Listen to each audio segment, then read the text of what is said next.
Good afternoon. We will now call the special meeting of the Waco City Council, June 23rd, 2020 to order at 1:13 p.m. Joining me online today are Mayor Pro Tem Andrea Bearfield, Councilmember Hector Savito, Councilmember John Kennard, Councilmember Dylan Meek, and Councilmember Jim Holmes. On March 16, 2020, the governor suspended various provisions of the Open Meetings Act pursuant to his state of disaster authority. The change was effective March 16, 2020 until further notice or until the state disaster declaration expires. In accordance with distancing guidelines and while providing as much transparency as possible, this Waco City Council meeting will not be open to the public. This meeting is being broadcast live at wccc.tv. The audio is also being recorded, and video and audio recordings will be made available to the public. According to the governor and attorney general, statutes that may require face-to-face interactions between members of the public and public officials are suspended, provided, however, that governmental bodies offer alternative methods of communications with their public officials.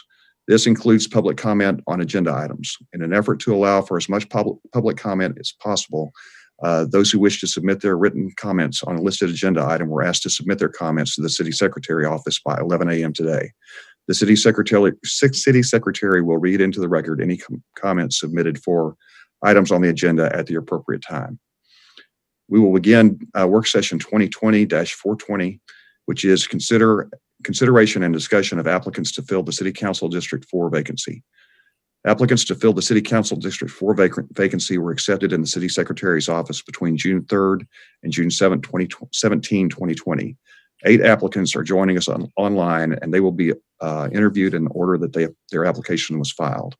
They have been asked to make a 3 to 5 minute presentation to explain their desire and qualification to serve as the District 4 representative, and will be asked a set of questions for the council's consideration. The council will then go into executive session to discuss the appointment and may take action following the executive session. Esmeralda, have we received any comments on this agenda item? We have not, sir. Okay, then we will begin. We will interview each applicant for approximately 25 minutes. Hopefully we'll get back on schedule here by the time we've done 3 or 4 of these. So we'll ask Kelly Palmer, who was in the waiting room, to join us.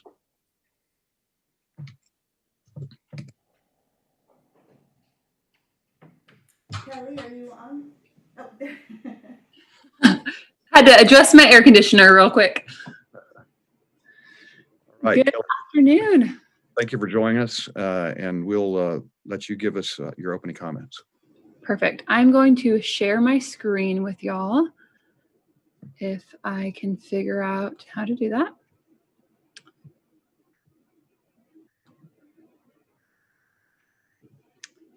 Okay.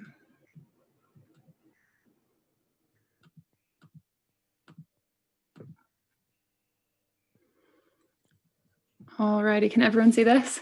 Yes. Perfect. All right. Well, good afternoon, everybody. I am Kelly Palmer, and I am thrilled to be here with you all, even virtually this morning. Welcome to my living room. I am really excited to share with you some of my thoughts and hopes for District 4 in your consideration of this position. So my dream for Waco is a future marked by equity and the flourishing of all of our neighbors. I believe we are in an incredible period in our city's history where we're seeing so much momentum and dynamic energy that I want to be a part of directing in the direction of our most vulnerable neighbors. So a little introduction about me. This is me and my husband in our engagement photos several years back. I moved to Waco in 2013 to begin my MSW at Baylor University. I'm a military kid and have grown up all over the world. I've lived in 5 countries, in every region of the US and in Waco, and of everywhere that I've lived, Waco has stolen my affections. I am a proud resident of District 4. I've lived here. I've lived in 2 different neighborhoods in District 4. I've lived in North Waco and now in Uptown Waco. And something that really caught my affections with Waco is the way that people take incredible ownership of our city, whether that's women like Juanita, who had a vision to see fresh food offered to our city and began with a small pop-up tent at the farmers market and now has an incredible brick and mortar store on 25th Street, or women like Stephanie Quarterweg, my first roommate in Waco, who went from being a teacher in Waco ISD to serving in a mentoring capacity to now serving on the Waco Board of Trustees. And it's that kind of energy and investment that inspires me to want to run for this seat. I'm inspired by my neighbors. I'm inspired by the rich diversity in District 4. It's the most diverse district in the city. And I think that provides so many exciting opportunities for continued growth and expansion. So a little bit about me professionally. This is a photo of me and a fellow Wacoan, Ruthie Weller, on the shores of Greece in 2015 when we were working with refugees. I was overseeing efforts to minimize refugees from being trafficked as they made their way from the Middle East across Europe.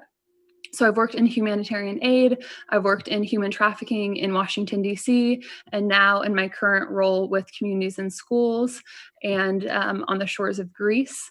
I have worked in nonprofit administration. I know lots of the role of being a city council member is getting into the teeth of a budget, and that is something I'm well versed in and actually really enjoy.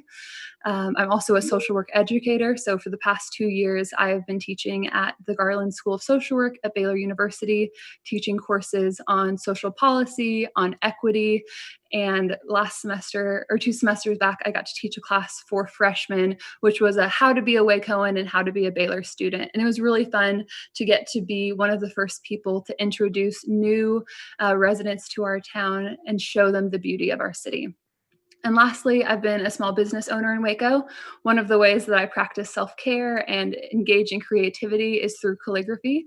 So I had a calligraphy business from 2017 to 2019, and working both in Fort Worth and in our city. Some of my professional strengths: I am a micro and a macro thinker. So as I look at a problem, I'm able to forecast the implications of both how this will play out in the very real lives of people, and also zoom back out and see the big picture and how this will affect macro level systems. Additionally, I'm a relationship builder. As a former military kid, I've moved dozens and dozens of times and have had to learn how to establish trust quickly, how to build buy-in with community members and with friends. My orientation as a professor is that I believe every person is a teacher and also a learner, and that's the orientation I bring to my relationships. And lastly, I am a data-informed decision maker. I love research. I have watched all of the interview appointments for the 2016 and 2017 city council appointments in prepping for today, and I want to know all of the information before I make a decision. I want to see what the best practices are. I want to see what the data is. And so I think I bring an interesting marriage of data-driven decisions with an ethic of compassion of how this will affect people in their real lives. So why KP for District 4? I'm well-versed in the complex challenges facing Waco. I'm ready to dive headfirst into the budget as we plan for the next fiscal year. And I believe I bring a complementary but unique perspective to the council. You'll notice that I have included murals from around Waco. Another way that I like to get around our city and just get to know her better is by going on drives. And so I've included some of my favorite murals that exist throughout Waco town. And I wanted to end my presentation with this quote: "We are the builders who are building a world that has never been built before."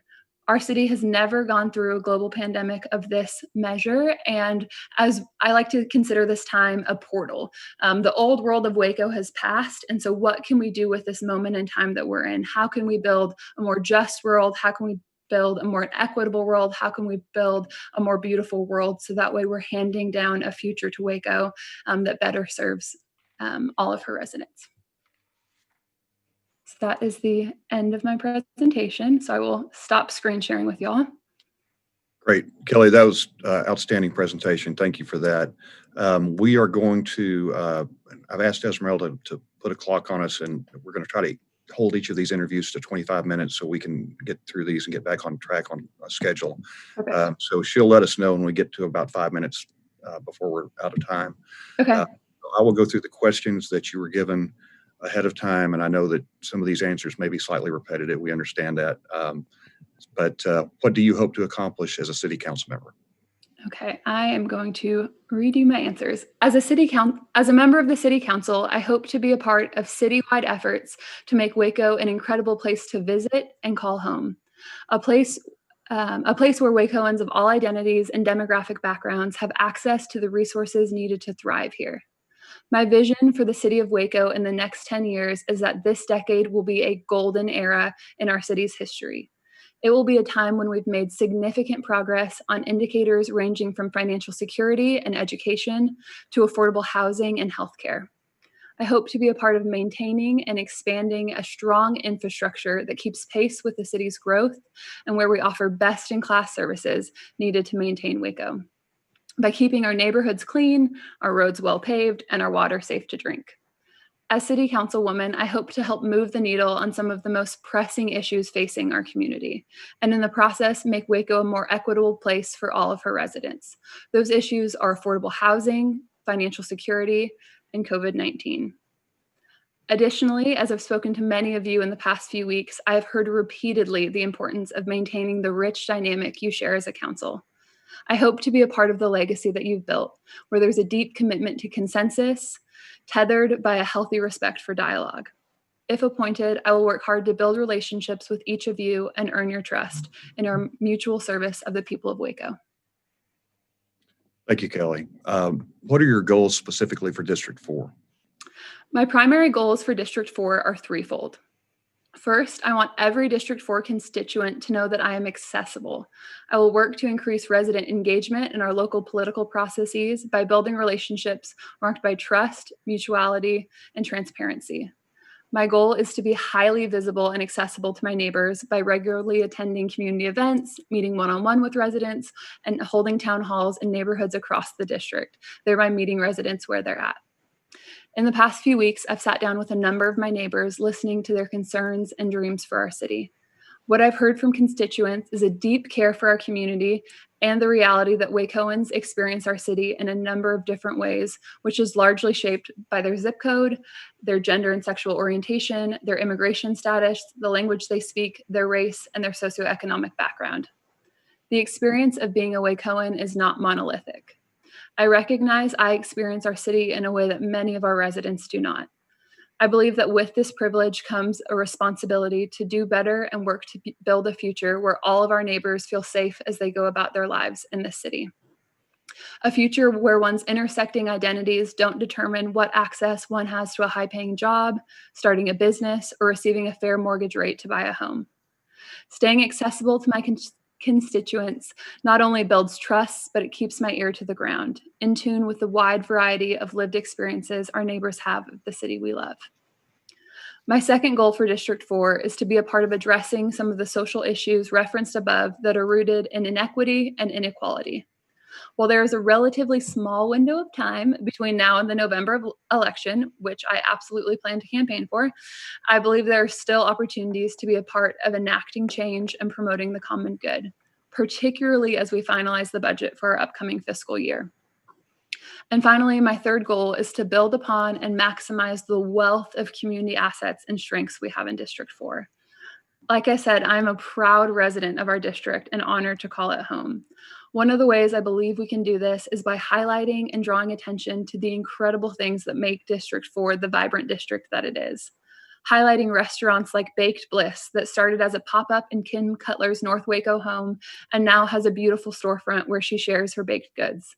Or highlighting the work of nonprofits in the district that are bringing about meaningful social change, like the establishment of Jubilee Market in a neighborhood that was previously a food desert. As councilwoman, I will work to shine light on the incredible things taking place in the district and encourage residents to support our local leaders and community institutions in any way they can. Great, thank you. Tell us what you think you bring to the position that others may not. Well, the last time there was consistent gender parity on our city council was in the early 2000s. So, as the only woman applying for the seat, I look forward to the opportunity to bring greater balance to the gender demographics of our council. The literature is incredibly compelling about the positive impacts associated with women having equal access and participation in public office. In a study conducted by WDI, women more so than men tend to prioritize being responsive to constituent concerns, encouraging citizen confidence and engagement with the democratic process, focusing their efforts on development indicators such as health and education. These are the qualities I hope to embody in public office. Additionally, as a macro social worker, I bring a unique vantage point and skill set to the table. I'm well versed in the history and the complexity of many of the issues facing our community. Through my work, I see the effects of inequality play out in real time. Issues such as poverty, racism, lack of affordable housing, and gender based violence are not abstract concepts to me, but challenges I see impacting the well being of people I know and love. I'm running for city council because I want to practice solidarity with my most vulnerable neighbors and amplify their voices at tables of power. Another strength I bring to the council is my robust experience in public communication and leveraging social media to share important and educative content. I have strong command of social media and have built a substantial following in my personal and professional channels. If appointed, I look forward to using social media to reach my constituents online and keep them informed of city developments and decisions, thereby increasing engagement, transparency, and access to local governance. Great, thank you. How have you already been volunteering or serving in the city? For example, what current civic or community service projects are you involved in? One of the civic endeavors I'm proud to have been a part of has been helping residents of District 4 become registered to vote. Historically, turnout in local elections has been dismal, and I take pride in helping others make their voices heard at the polls. Similarly, I've supported local elections and candidates running for the City Council and Waco ISD Board of Trustees through canvassing efforts and talking with neighbors about candidates I believe in. Additionally, my husband and I are actively engaged in our local church and enjoy participating in the faith community at UBC. Through our time there, I've grown to know Brett and Emily Mills of Jesus Said Love and have served in a pro bono consulting capacity for the past few years, helping them think through how to define and measure program impact and build out their fundraising strategies. My other primary form of civic engagement is through the classes I teach at Baylor. It's important that my students have ways to put into practice the things we're learning in class. So I try to make my classroom an incubator for social action. This includes creating space for students to attend commissioner's court, organize letter writing campaigns, and meet with local elected officials. It's been meaningful to serve our community through these various capacities and see how efforts such as these can impact our city's well-being. In the year 2030, what would you like the news headline about Waco to be? This was my favorite question. It would be incredible to read a story in 2030 that says something to the effect of the Roaring 20s, the story of how Waco, Texas became the model city for overcoming race and class-based inequalities. Very good. What do you see as the threats and opportunities facing our city? I believe the three biggest threats facing our community are financial security, affordable housing, and COVID-19. However, I believe there are opportunities hidden within each of these challenges. Financial security has been a central conversation in our community for decades. While we've seen incredible growth over the past 5 years, much of that growth has been siloed, no pun intended. And there are stark disparities along racial lines. This is evident in everything from access to high-paying jobs to total household net worth. 51% of Black residents in our city live off less than $25,000 a year. Additionally, 69% of the jobs in McLennan County with an annual salary of over $40K are held by white residents. One of the promising opportunities here lies in the realm of workforce development.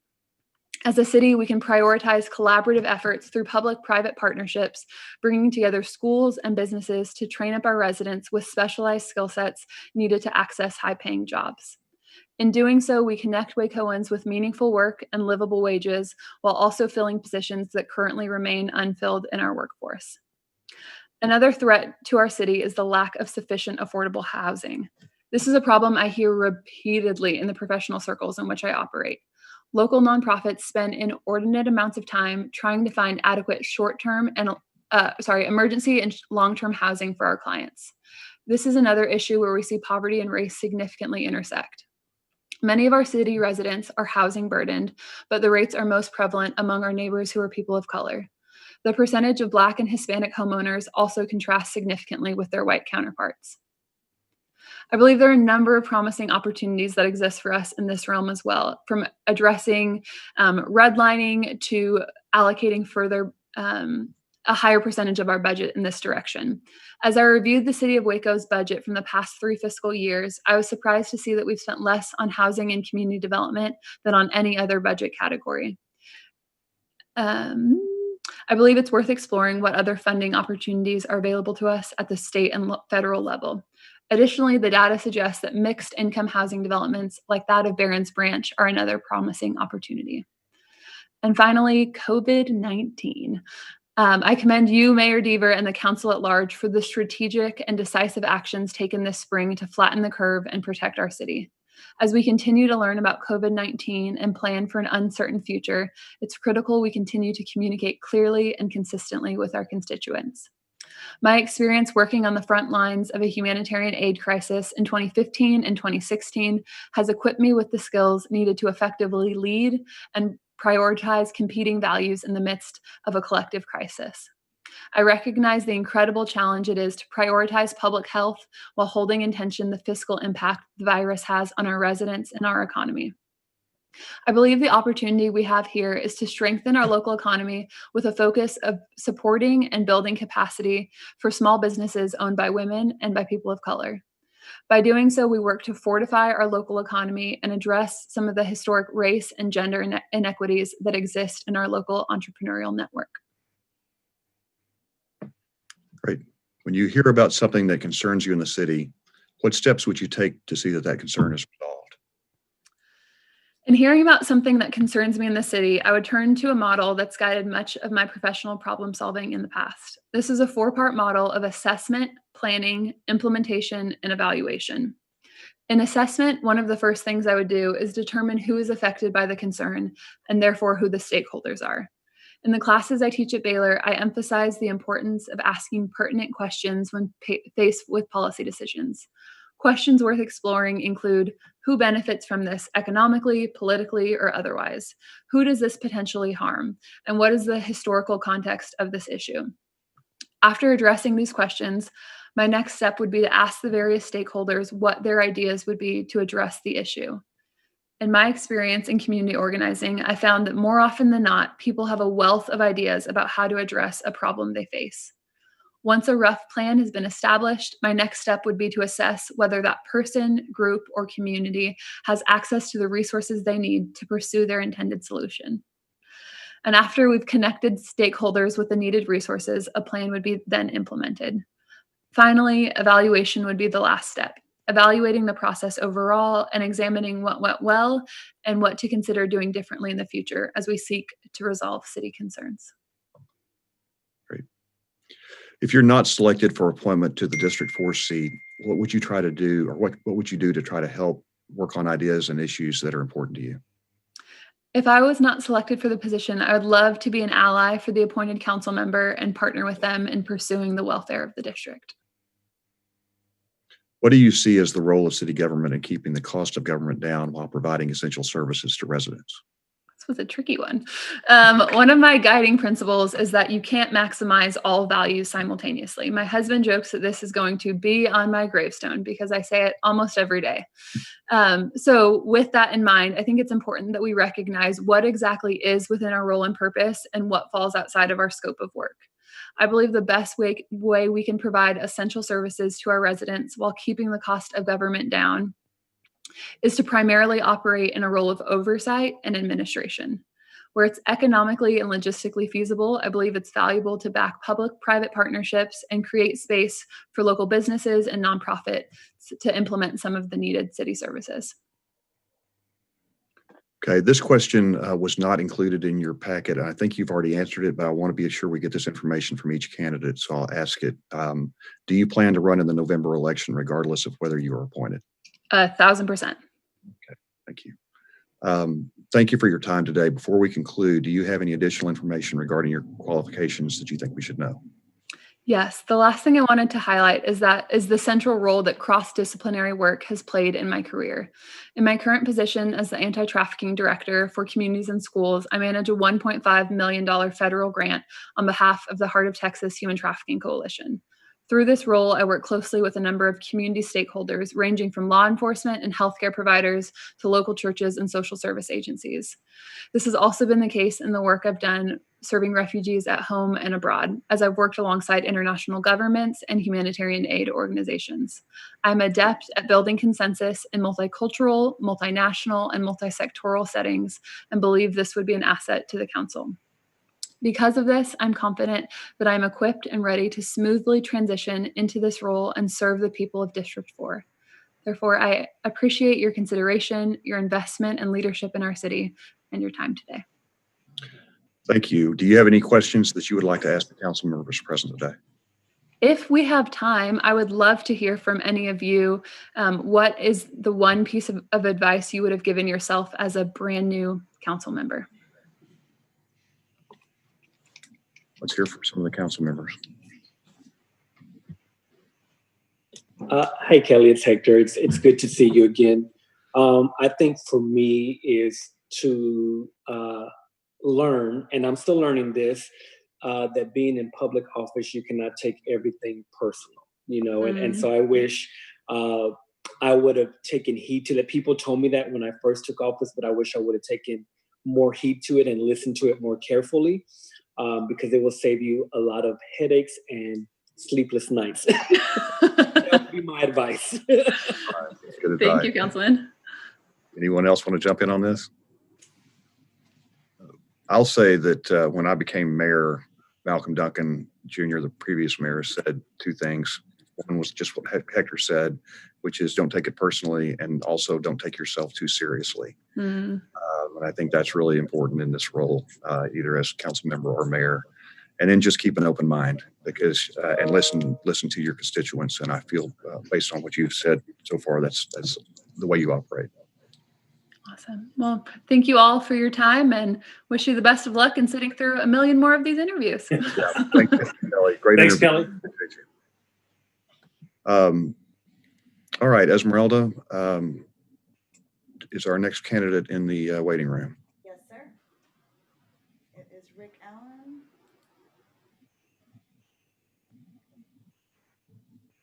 Oh, there he is. Hello, Rick. Hello, Kyle. How are you? Can you hear us all right? I can hear you. Okay. Well, yeah, I'm the only one talking, so that's good. Welcome. We are going to try to keep these interviews to 25 minutes or less. And we've got a set of questions. You've received most of them. I've added one that we'll ask everyone, which is about the November election. But we'll start with any opening statement that you would like to make. Well, first of all, thank you and thank the council for taking the time and the effort to do this in a very structured format and a very comprehensive format. I wish these questions were asked of everyone who runs for city council. I agree. All right. Well, let me just move into the questions then. Ask, what do you hope, unless you had more of a opening. Okay. What do you hope to accomplish as a city council member? First of all, I would like to say my history is one of being a communicator, a cooperator, a conciliator, a compromiser. I have worked on, besides working on council, I've worked on lots of boards and commissions. Hopefully y'all all had a chance to look at my resume. Having that experience, what I bring is someone who knows that your own agenda and your own wants and your own needs should always be subservient, first of all, to your district and its wants and needs, and secondly, to the city of Waco and the citizens thereof.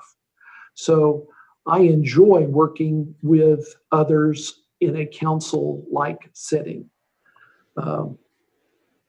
I think I would be able to provide guidance along with the rest of the council on policy and procedure issues budgeting issues. We're faced with what the Chinese call very interesting times. I have worked in fields where interesting times are more common than not. Both the mental health field and the education field in the last 20 years have been areas where if the federal government wasn't making it exciting, the state of Texas was making it exciting. So that's what I hope, first of all, to do, is to work with you guys and ladies to make Waco work better for all of the citizens thereof. All right. And what are your goals specifically for District 4? District 4 is in a much better place than it was 10 years ago. I don't know how many of y'all, well, I know none of y'all were on the council 10 years ago. Right. But 10 years ago, North Waco was just beginning the exciting growth that we're experiencing today. Now, a lot of people think that the silos created the growth of Waco. And I will tell you, the citizens of Waco did that 12 years ago by voting for a bond package that had never seen the likes before. And I was lucky enough to spend other people's money on some incredible projects. The building I'm sitting in today, the council room that y'all sit in, our incredible police station, 3 new fire stations. I can go on and on, but all that's a result of the citizens of Waco stepping up to the future and saying, this is good for us. And District 4 has reaped lots of those rewards, partly because District 4 has downtown and uptown, as the new word is, and near North Waco, where I live. We've just reaped the rewards of far-thinking people. So that's, first of all, housing. More quantity housing, but also quality housing, whether that's apartments or condos or home, single-family homes. I look forward to helping more people get into good housing. Secondly, I'd like to be one of the people to help work on more park space, specifically in D4. Dylan has heard me go on and on about this, but Waco doesn't have a dog park. Austin has 7 dog parks. We don't have one. There's a privately owned dog park, which is probably about to close. So I would like for Waco to step up and provide a dog park. And I would love for it to be close to downtown, where people who live in apartments and condos would have a place to walk their dog without having to drive 20 minutes.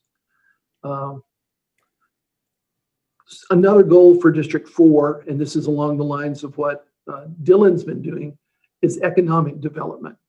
There are a lot more small businesses, locally owned small businesses, by the way, going into not only Waco, but District 4.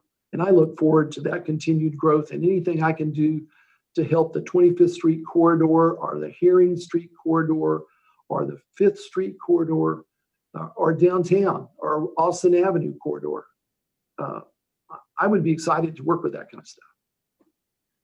Thank you, Rick. And I agree with you about the impact of that bond package. It has been felt, and it's been a wonderful thing for our city. Tell us what you think you may bring to the position that others may not. Well, I don't know everyone else's experiences, so I can say this is what I will bring to you. I'll bring to you a man who has an experience with budgets, not only for the 5 businesses that I've started, 2 of which failed, but also budgets working with nonprofits.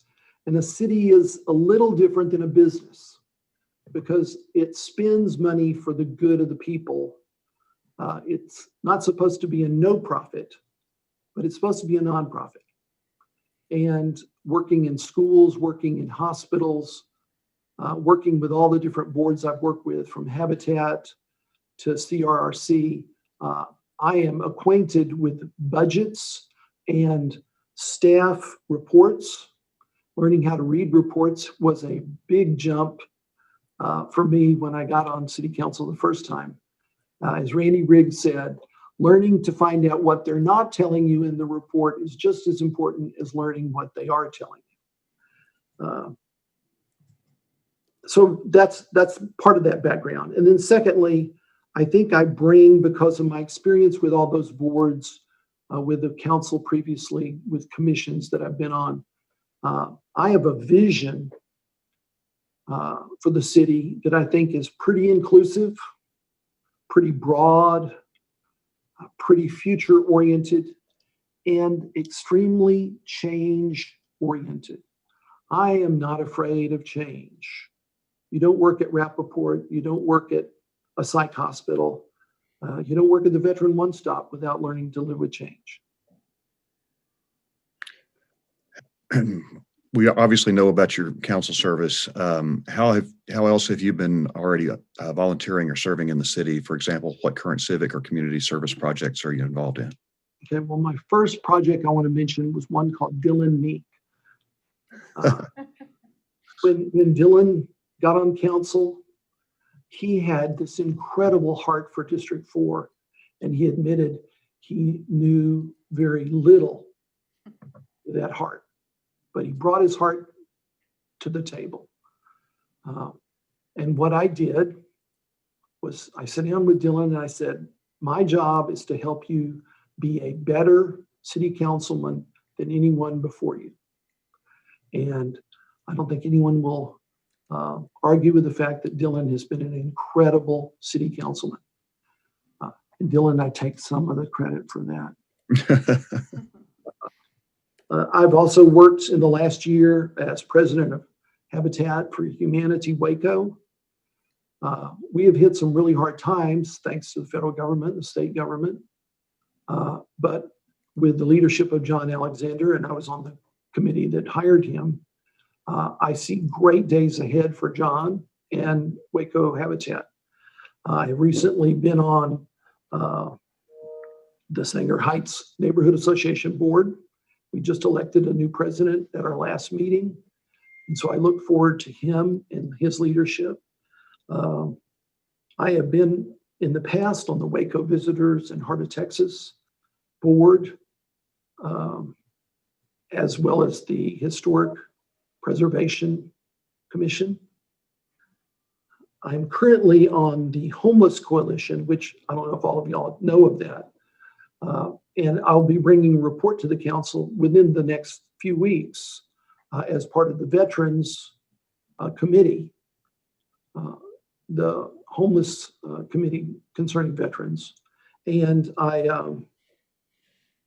also am involved with the Recovery-Oriented Systems of Care Committee, working through MHMR. I've been on Prosper Waco committees from the start. And I look forward to working with Susie, who's an old friend, but I worked with Matthew, both as my boss at Rappaport and as the director of Prosper.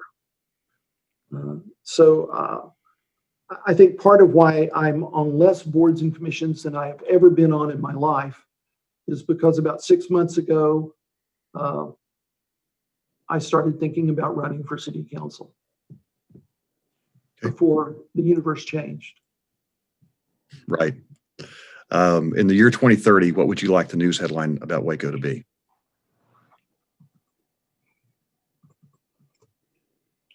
Waco is the real heart of Texas.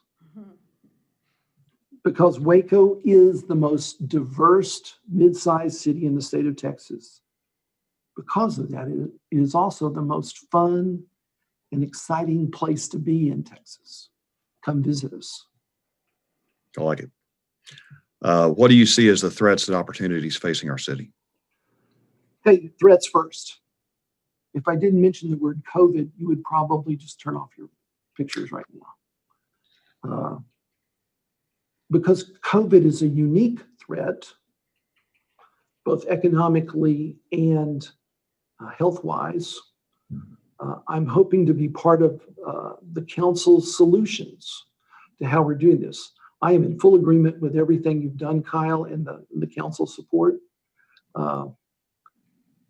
We were lucky, but not lucky because of luck. We were lucky because we took steps that other people refused to take. And we didn't fix the problem, but we destroyed that curve that everyone else was experiencing. And I commend you guys on that. But we probably got another year of dealing with COVID. I would also be remiss if I didn't talk about extreme politics.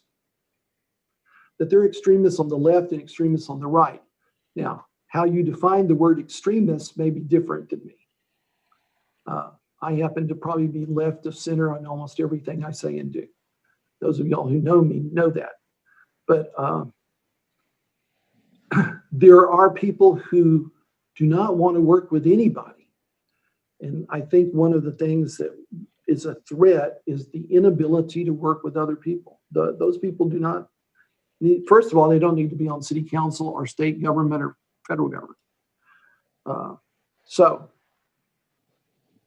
And the fact that history, and the last thing on the threats is the fact that our history has not been one of celebrating our diversity and inclusion. The fact that you see before you an old white guy sitting here. Guess what? I'm 1/4 Hispanic, but y'all didn't look at that. Y'all couldn't see that. And that's because we have a hard time seeing people as who they are. Martin Luther King pointed that out 50 years ago. We got to judge people on their character, not on their color of their skin or their age or their gender identity or their sex, their character. Opportunities. Well, the first big opportunity is downtown Waco. I mean, that's a gold mine. And if any of y'all want to go to the Waco Trib and read an opinion piece written 12 years ago by a guy named Rick Allen, it was a call to return Waco to Brazos de Dios. And my statement at that time was, downtown was waiting for us to return to her. And a guy named Rick Shelton read that down in San Antonio and started presenting ideas to the Waco City Council on what he thought we could do. I think we have opportunities in continuing to revitalize Uptown near North Waco, as well as other parts of town. I work on LaSalle. There are all sorts of opportunities there where Hector's on one side and I know John's on the other. Yeah, I think that's a good enough statement there. Good. When you hear about something that concerns you in the city, what steps would you take to see that concern is resolved? First of all, I want the citizens of Waco to know they're being heard. I think y'all do a good job of that. Andrea, your town meeting ideas, hoorah. I would continue that, hopefully either virtually or in person. We've got a place to do it now in District 4 at beautiful Dewey Center, where I could spread out chairs 12 feet apart and everybody could be heard. So I want to continue to do that. So I want people to know they're being heard, listened to, and that something's going to be done. We have a new city manager. But if he's anything at all like Wiley or the city manager I worked with, Larry, I know those guys listen to us as city councilmen. We have one employee. How many people can say that? That they have one employee. And I know that if I call Larry's office or I call Wiley's office or whoever is the new city manager, and I say, I have some concerns that are being fed to me by my people. I want you to hear it and I want something to be done. I'm pretty sure that I'm expecting something to be done. And so that's the steps. And then I follow up with whoever brought me those concerns. That's how I did it before. I think that's how you guys do it. If you are not selected for appointment to the District 4 seat, what would you do to try to help work on ideas or issues that are important to you? First of all, the issues that are important to me: diversity, economic disparity. Our park system has holes in it. No, we'll probably never be as good in terms of green space as Austin, Texas. They're kind of green friendly, but we could do much better than we're doing. And I'd like to see more of that. I'd like to see the way we do city government and our use of renewable resources improve for the taxpayers' benefit.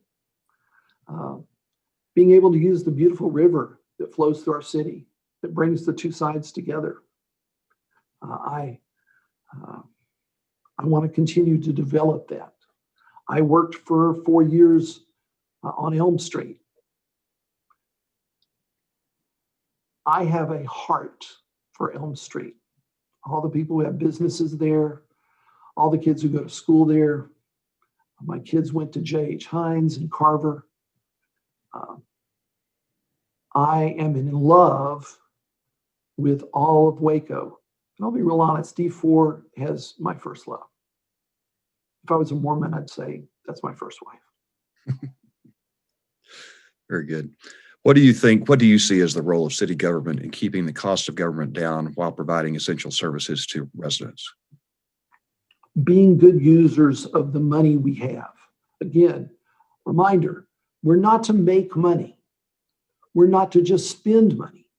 We're supposed to be a nonprofit that brings in money as efficiently as possible with the least output so that the people of Waco have a better lifestyle all the time. Not just a few, but all the people all the time have a better lifestyle. And that's reflected in our parks. That's reflected in our fire department, our police department, in our public health, our libraries, all those things that I have a heart for because I've been here a long time. I have two things that I would like to present to the council when I get on council. And you don't have to share these with the other folks. These are free. First of all, I would like to help nonprofits move out of downtown, where we have an incredible opportunity to have great taxable property in downtown, really expensive property downtown, and lots of it houses 501c3s, including Waco Habitat. I'd like to help them find alternative places to office, just to office, so that taxable entities, businesses can move in there and make money for Waco. And secondly, because y'all know I come from a hospitality background, I want to increase not only the convention business, but the tourism business. We are sitting on a gold mine in terms of museums, more museums per person, per capita than any other city in the state of Texas. We're just rich in museums. I'd love to see those museums become Class 1 museums and bring people from all over the world to Waco and see how wonderful we are. Rick, do you plan to run in the November election regardless of whether you are appointed? Yeah, I don't remember that question, Kyle, but yes. Rick, that question was not in the list. That's the one I was saying.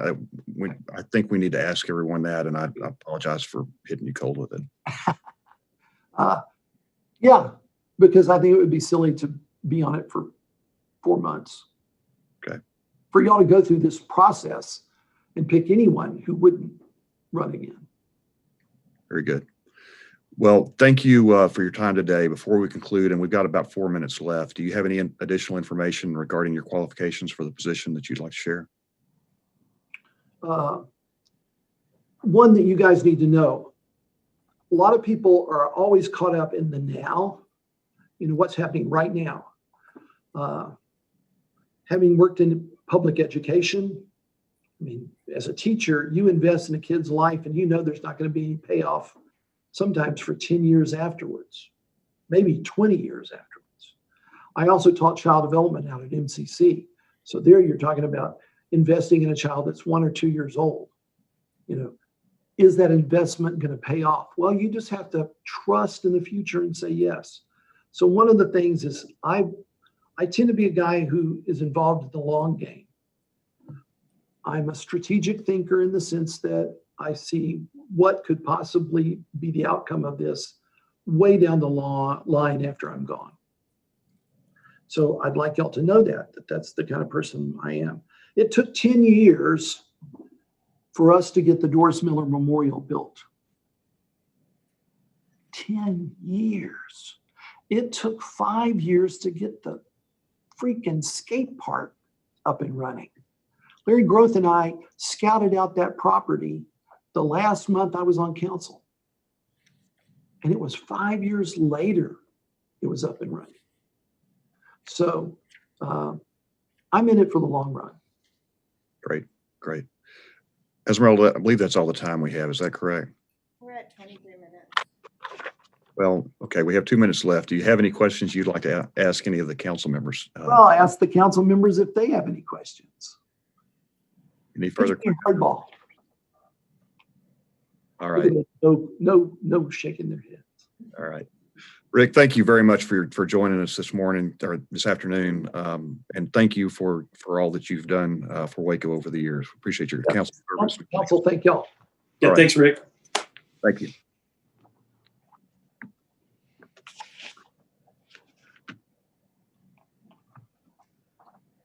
So Mayor and Council, I'm going to mute the video from the Dirk Cordova room. I believe our next applicant will be joining us from there. Okay. All right. We'll let them change out real quickly then. And they're going to try to move the camera a little bit closer. Okay.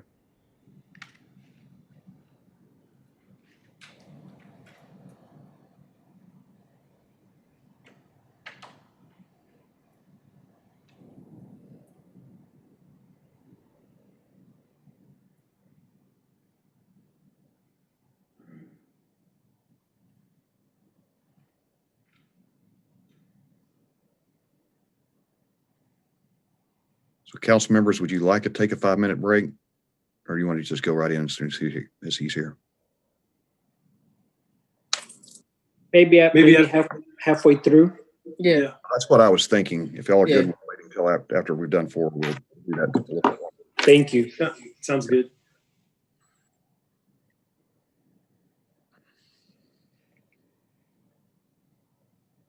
It's like they are disinfecting the room. Thank you. I can control the video on this end. So. I mean, I appreciate them doing it. I do too. Our next candidate is Darius, correct? That's correct.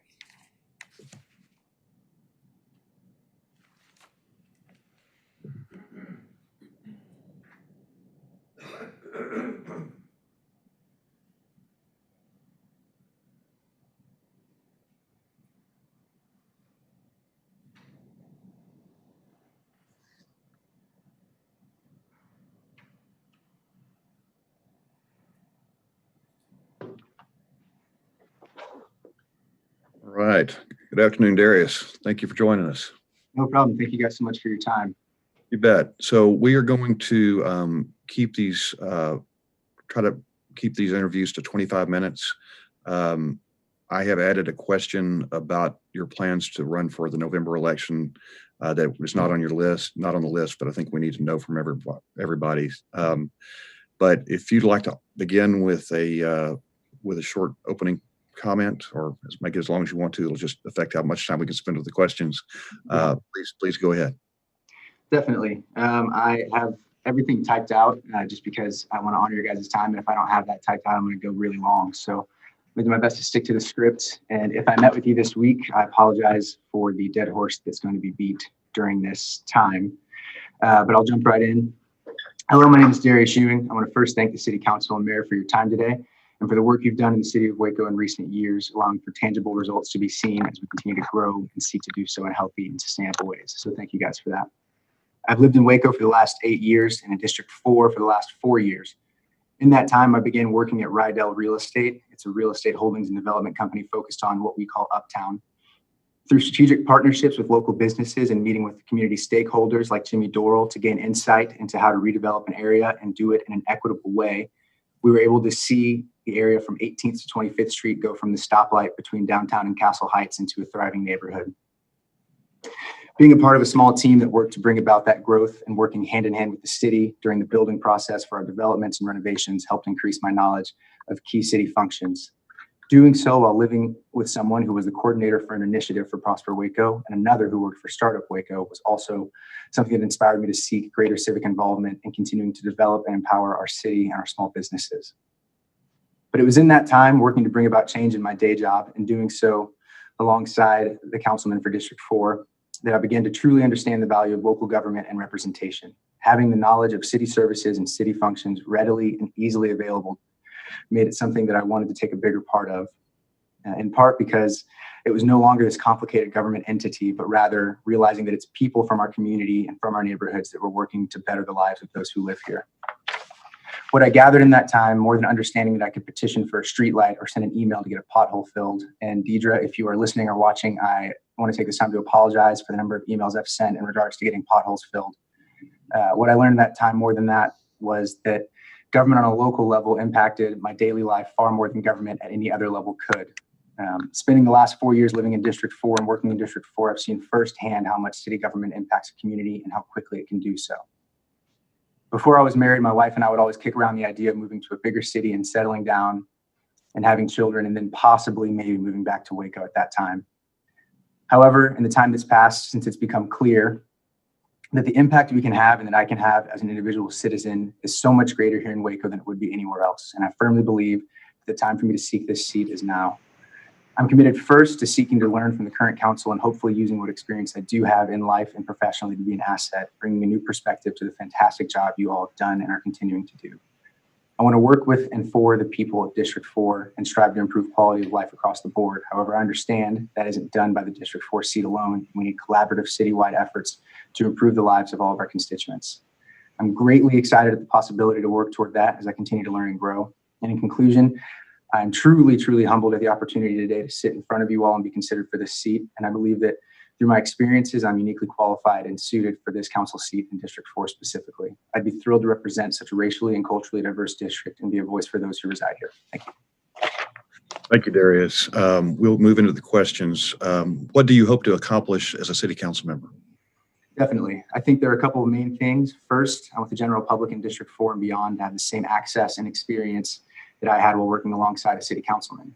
I have plenty of friends my age and in my age range generally that have left Waco for bigger cities and better job opportunities in cities where they can never have the impact as an individual that they can have in Waco. And I believe Waco is unique in that way for a city of its size. I want to increase transparency and ease of access for information about city services and functions. Through that, the hope is when citizens learn the mechanics of how the city works, they begin to understand the ways in which they can impact the goings-on of the city as well as benefit from them, which would hopefully lead to greater buy-in, greater civic involvement, and willingness to plant deep roots in the city and the neighborhood. Secondly, I grew up with a mom who was working poor and had a job but had trouble making ends meet. And I know a lot of people in District 4 that struggle with that same issue. So from an economic perspective, I would love to see opportunities increase for the citizens of Waco and District 4 specifically. I'd like to work toward that by first acknowledging that we have the capacity in Waco to employ more people with well-paying jobs, that we have a really robust manufacturing and construction job industry. So I think that job training would be something I would love to accomplish, getting that established on a citywide level, coupled with seeking out strategic partnerships with manufacturers and business owners that have needs in skilled and trade positions to take some of the people that we do have here that have jobs and are employed but are still living at or below the poverty line, connect them with a job that doubles or triples their take-home pay, and in time increases dollars spent in the local economy. What are your goals specifically for District 4? Definitely. I have three goals for District 4 that I'd like to set out to accomplish. The first is I want to see the quality of life for the constituents of District 4 increase across the board. I've seen how a neighborhood can change and be revitalized based on the work I've had the privilege to be a part of in Uptown. And I want to take that work and use it to expand the vibrance of neighborhoods across District 4. I believe the first step to doing this is working with neighborhood associations to identify needs and working with citizens to fill those needs in sustainable ways. Secondly, I would love to increase access to well-paying job opportunities as stated previously. However, if you look at where District 4 is in relation to the majority of manufacturing, construction, skilled and trade positions, there's a sizable gap as far as distance to cover in that. So we need to work to increase public transit routes between our neighborhoods and major job centers outside of downtown. And finally, I'd like to work with the city to find creative ways to increase affordable and mixed income housing, looking for ways to do that creatively, innovatively, whether it's seeking federal dollars or trying other ways to incentivize developers to undertake that task. Great. Tell us what you think you bring to the position that others may not. Yeah, first, I had a chance to watch the first two interviews, and I know the rest of the applicants a little bit. So I am honestly really excited at the number of qualified people that have put their hat in the ring for this. And I think it speaks volumes to the quality of person we have living in District 4, and that's exciting for me. But as far as things that I bring to the table that others may not, for the last year, I've been on the Building Standards Commission here in Waco, and that looks like working with the team to achieve a fair and equitable outcome for the city and for the constituent. During the last year, I've also served on the YMCA Junior Board, and our main task on that board is finding innovative ways to fundraise and raise awareness about the services the local Y provides. Since January of this year, I've served as the liaison to the Finance Committee for the YMCA. My role with the Finance Committee looks a bit different. It looks like getting a voice and an opinion on how we approve budget items and ways to work with the Finance Committee to improve the Y as a whole, as well as improve the communities it's a part of. Third, in my time at Rydell, we work to buy, develop, and optimize properties in an area of town and build a neighborhood from the inside out, identifying the highest and best use for residential and commercial buildings in the area. I think that taking that experience in neighborhood building and extrapolating that to a macro level is invaluable for this position. And finally, District 4 is a very racially diverse district. And while Councilman Meek has done a phenomenal job to reach out and learn from his constituents, I've learned that there are certain gaps that are easier bridged by someone who looks like you and who shares the same cultural experience. So I say all this to say that I believe there are bridges waiting to be built between the city and its constituents that haven't been built. And it's not for a lack of trying so in an honorable way, but simply from a lack of representation. Thank you. How have you already been volunteering or serving in the city? You mentioned the Building Standards Commission. What other current civic or community service projects are you involved in? Yes. So like I said, I'm on the Building Standards Commission on the Junior Board for the YMCA. Alternatively, I've spent the majority of my extracurricular time in the last 7 years as a volunteer leader for Greater Waco Young Life, which is a high school focused ministry here in town. So I've worked with students from every high school in Waco and the surrounding areas and lived life alongside them and their families. So even through that, seeing the realities that some of these students face and the limits that they believe have been set for them in their own lives is even another reason that I'm pursuing city council to improve quality of life for all of them, as well as giving them something to aspire to. In the year 2030, what would you like the news headline about Waco to be? I think for the sake of people on council, I would hope it isn't the announcement of a new landfill. However, I do believe, I think that it would be great to have the realization of the things that the people on this council have been working for the last few years and striving for, and have that come to a reality. So a more equitable community for all of our citizens, having created a desirable place to call home for everyone here, having our poverty rate better represent our low unemployment rate. As of right now, before COVID, Waco had around a 3% unemployment rate, but our poverty rate around 30%. And I don't have to tell all of you this for you to know, but the majority of that 30% is made up of people of color.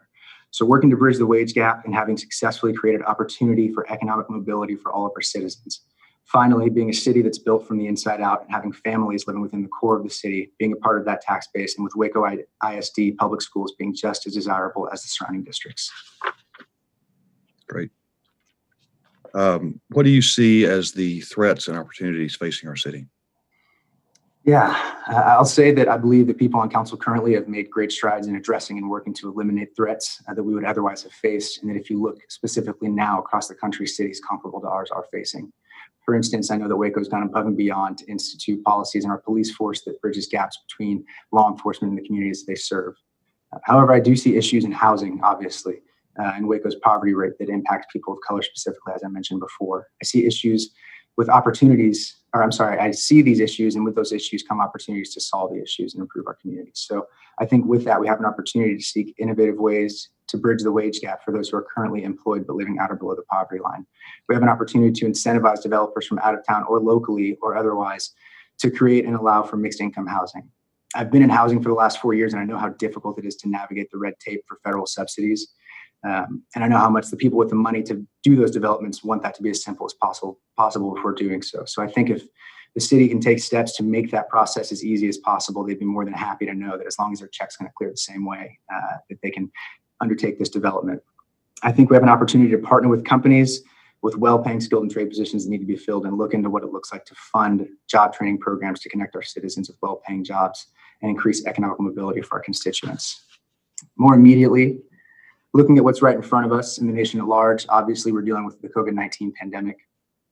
You see that initially we did a fantastic job and our case numbers were really low. Hospitalizations, transmission numbers were all very low. For the last month, almost, we've seen cases nearly double every week. And obviously that's an issue. And unfortunately, without treatments or vaccines, the best thing we can do is try our best to maintain and enforce social distancing policies or enforce ordinances like the one that was set out last week. I think with that comes the opportunity to continue to try and educate the public on what decisions were made and what research was used to make those decisions and bring them in on decisions like this to allow them to feel like they're a part of that and take ownership of it. With that, you have to acknowledge the public health crisis leading to the job crisis, taking our unemployment rate from around 3% to 10%. Fortunately, Waco is a really, really diverse job economy. But I think that the opportunity there obviously comes with finding innovative ways to recover our economy. When you hear about something that concerns you in the city, what steps would you take to see that this concern is resolved? Definitely. I think that I'd be quick to seek advice from our experienced city staff and see if they've had any experience in dealing with issues similar to what's at hand. Secondly, I'd look to sitting city council members and hope for shared experience to best inform the decision to resolve the issue. I think researching and getting good information and connecting people with the right resources needed to solve the issue on their end. And finally, listening to constituents and stakeholders in the community and finding ways in which the concerns are affecting them in their daily lives and seeking to honor that as we seek the resolution. If you're not selected for the appointment to the District 4 seat, what would you do to try to help work on ideas or issues that are important to you? Yes, and I think this will probably answer another question you have, but in this really specific instance, the answer would be run again in November. However, regardless of that possibility, I think that continuing to increase my knowledge of city services, city functions, and how to best use those to benefit myself and constituents of District 4 as well as Waco as a whole is something I fully plan to continue to do, seeking to build bridges with those who do have a say in implementing public policy in the city and being a voice for the public in that way. I believe my biggest strength up to this point in life has been building bridges with others, and I would seek to do that between those who have a voice for impact and those who do not. Regardless, as I've mentioned before, I am involved in several areas outside of my normal day job already, and those things are really important to me, so that probably won't change should I not get the appointment anyway. Okay. What do you see as the role of city government in keeping the cost of government down while providing essential services to residents? Yes, I think it's important for the city to be prudent in decisions regarding spending, specifically seeking to fund initiatives that will warrant a return on investment, giving more flexibility in the spending that you do have. So looking at investing in opportunities to increase property value, so we don't have to increase our tax rate, but we can still collect more as taxes, or as the value that we tax continues to rise. I think things that seem tangential, like providing resources to our emergency services, for instance, to lower the insurance rates available in Waco as a community-wide benefit and keeping costs low in that way are important. Finally, I think collaboration with other units of government in the area, working with the county and the state if needed to pool resources, can get a lot more done. And we see that done in Waco's economic development collaboration with the county already. So, great. Do you plan to run in November, in the November election, whether you're appointed or not? Yes, sir, I do. Okay, and that would apply even if you're not appointed? Yes. Before we conclude, do you have any additional information regarding your qualifications for this position that you'd like to share? Yes, I truly believe there's an opportunity to build bridges with sections of our population that have not felt invited into the conversation, only because they've not had the curtain pulled back and been welcomed into what's happening around them. I believe I'm best suited to communicate with those sections in my district and remind them that we're here to serve them as a council and them as citizens. I know, let's see, gosh, I skipped something. Here we go. Finally, I really believe that I can serve, represent, and inspire demographics in this community that need to be engaged in the greatness of Waco. Very good. Do you have any questions you would like to ask the council members here today? Let's see. I mean, they're kind of individual questions. So if anyone just wanted to chime in, I don't know how much time we have left, but this one anyone can answer. Was there anything I mentioned as far as my goals or wants for the city or District 4 that are already in motion? And if so, what does it look like up to this point? If you can recall, and if you can't, I don't have to read them again. We can go to the next one. I've got a couple more. Dylan, you want to weigh in on that? Yeah, what I'll say briefly is I know that Prosper Waco is been working to pull together a skilled workforce training program, which accomplishes one of the goals that you identified. And I think that it is a really critical goal. So. All right, Darius, anything else? No, I think that's it. Unless, actually, Mayor Deaver, could you let me know what the most personally rewarding aspect of having your position has been? I think it has just been watching the city council and our city as a whole working together to see just the great success we have had here in our city over the last few years. And it's not something that any of us can take credit for, but that we've all participated in. And just the opportunity to participate in that is such an honor, and it is extremely rewarding. Awesome. Well, thank you, Darius. I really appreciate you applying, and great interview. And we appreciate you being here today. Awesome. Thank you guys so much for your time. Thank you. Thanks, Darius. Yeah. Have a good one, guys. All right, Esmeralda, is our next applicant going to be in the same room? No, they're actually already in the waiting room, and they're going to disconnect the Dirk Cordova room, so we can do that. Okay. You didn't have to tell him that, sitting next to me was the highlight of your mail. That you didn't have to tell him. I know.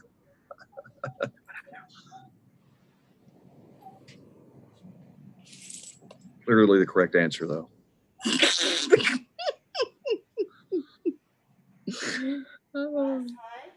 can you hear us?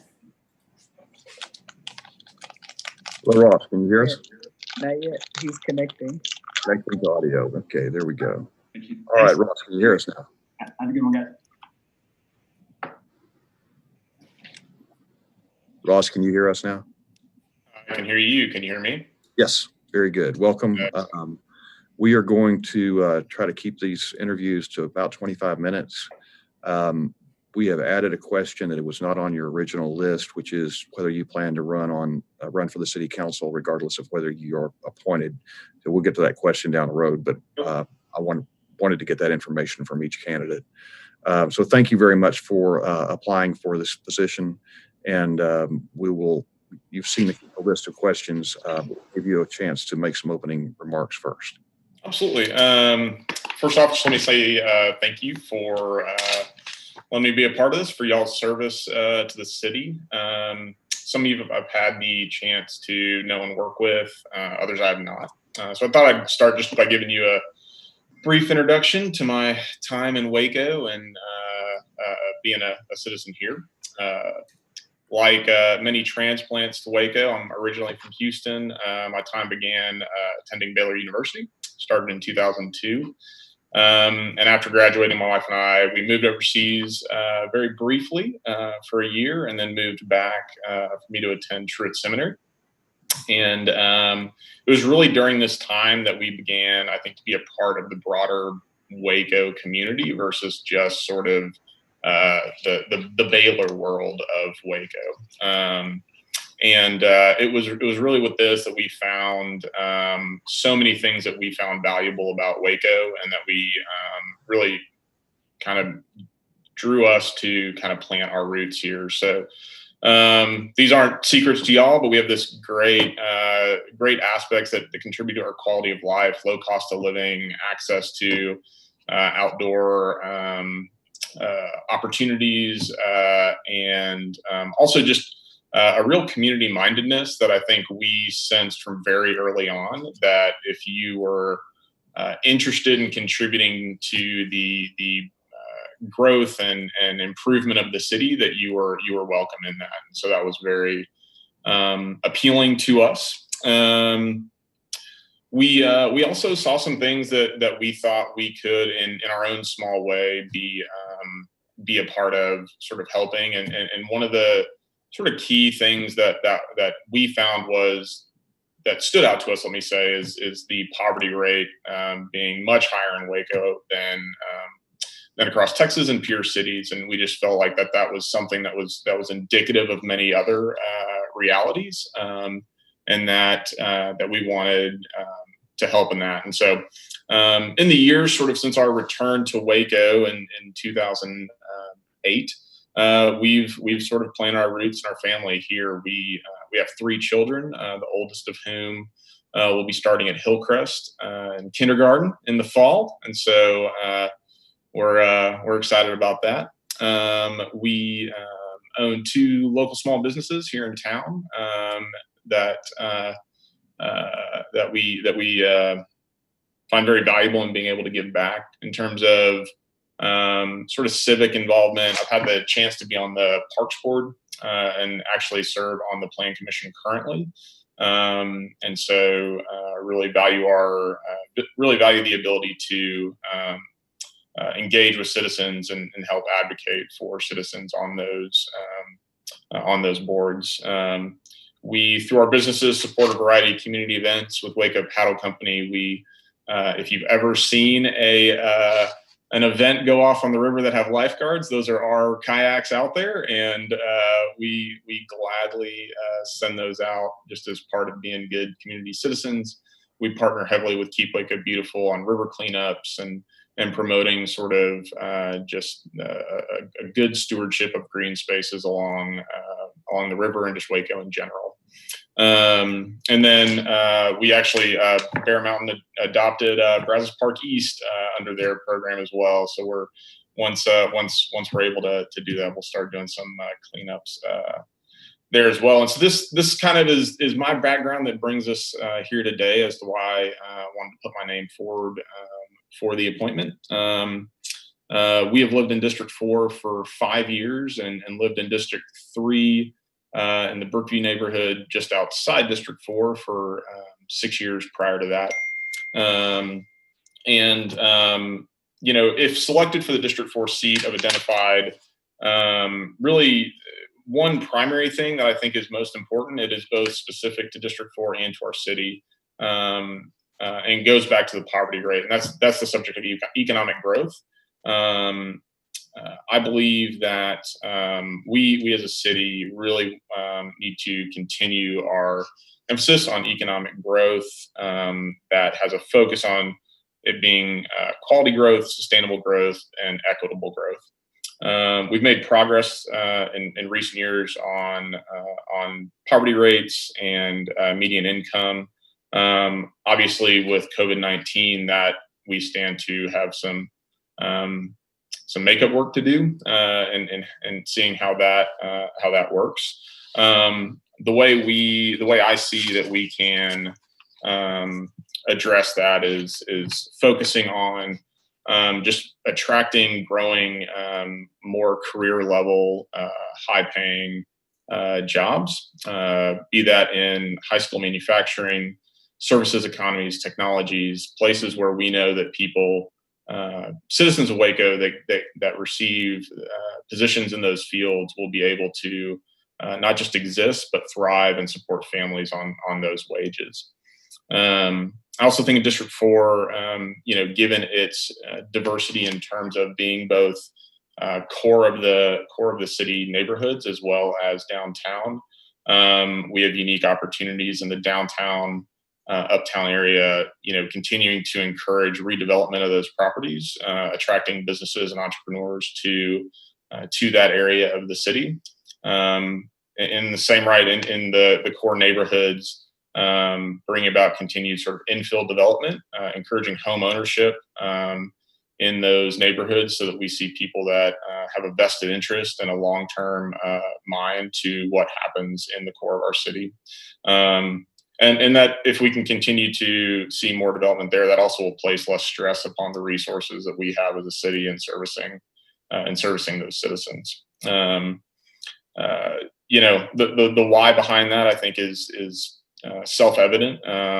When we have people trapped in sort of a cycle of poverty, this generationally impacts those individuals, not just economically, but in terms of mental and physical health. And I would just note on COVID-19, I think you guys have done a great job on that in balancing sort of the public health and the business concerns, and recognizing that those are not concerns that need to be in tension with each other, that they can be taken and considered as sort of complementary, I guess. And so just thank you for y'all's service on that. I think another thing, I mentioned the green spaces. We obviously are very interested in outdoor activities, and I think encouraging more uses and expanded park services and park infrastructure would be something that would be great for the city, especially now that people have been forced to stay in home and forced to use more of our parks during this time. I think we've all seen the value of the green spaces that we have access to, and I think just continuing to invest in that, it's something unique to many of the larger concrete jungles in our state, and so I think it's a huge asset that we have, that we offer to our citizens, and that have just a great benefit to our citizens' mental and physical and just emotional health. So, and then lastly, I think probably the biggest thing, and this is really tied in tandem with the economic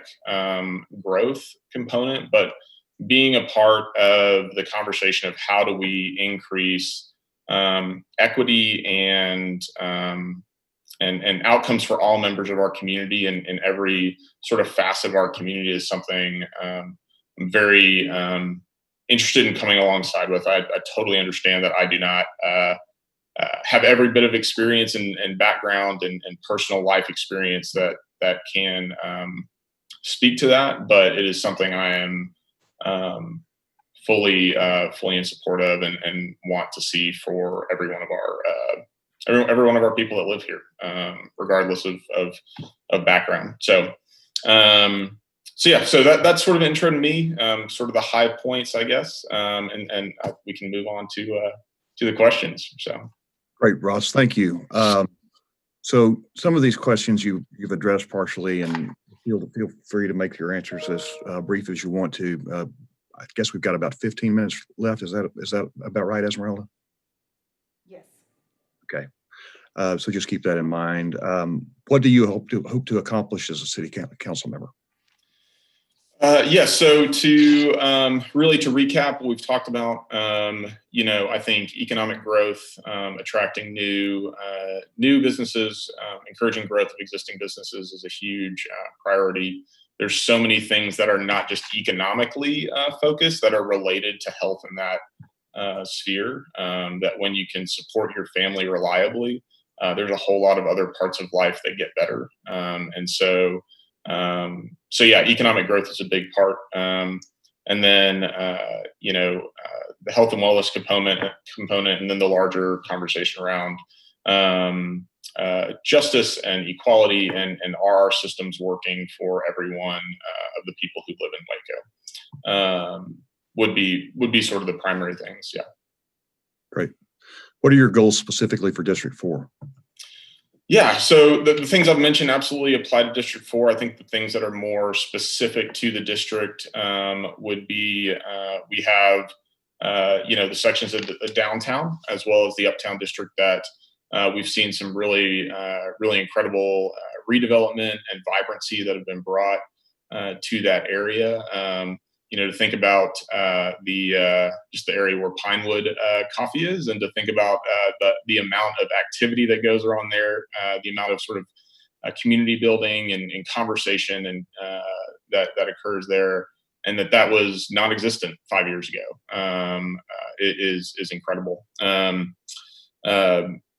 I live in Dean Highland. I look at the old Hillcrest Hospital every single day from my porch, and as much as my son would be disappointed to lose his bike riding parking lot, I would love to find a way that we can redevelop that for in a way that is, just like a really unique asset to the neighborhoods directly around that. It's we obviously have Cameron Park, but it's such a unique space that we have in the center of town that could be a huge asset to the neighborhoods around here.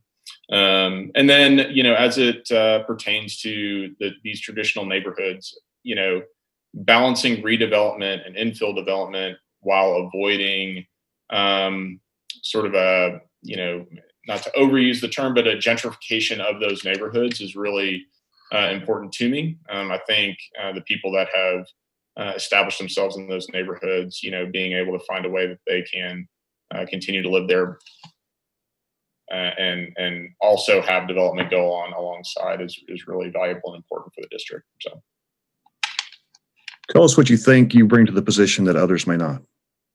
Absolutely. So we certainly, this isn't 100% unique, but we've been in Waco now for 12 or so years.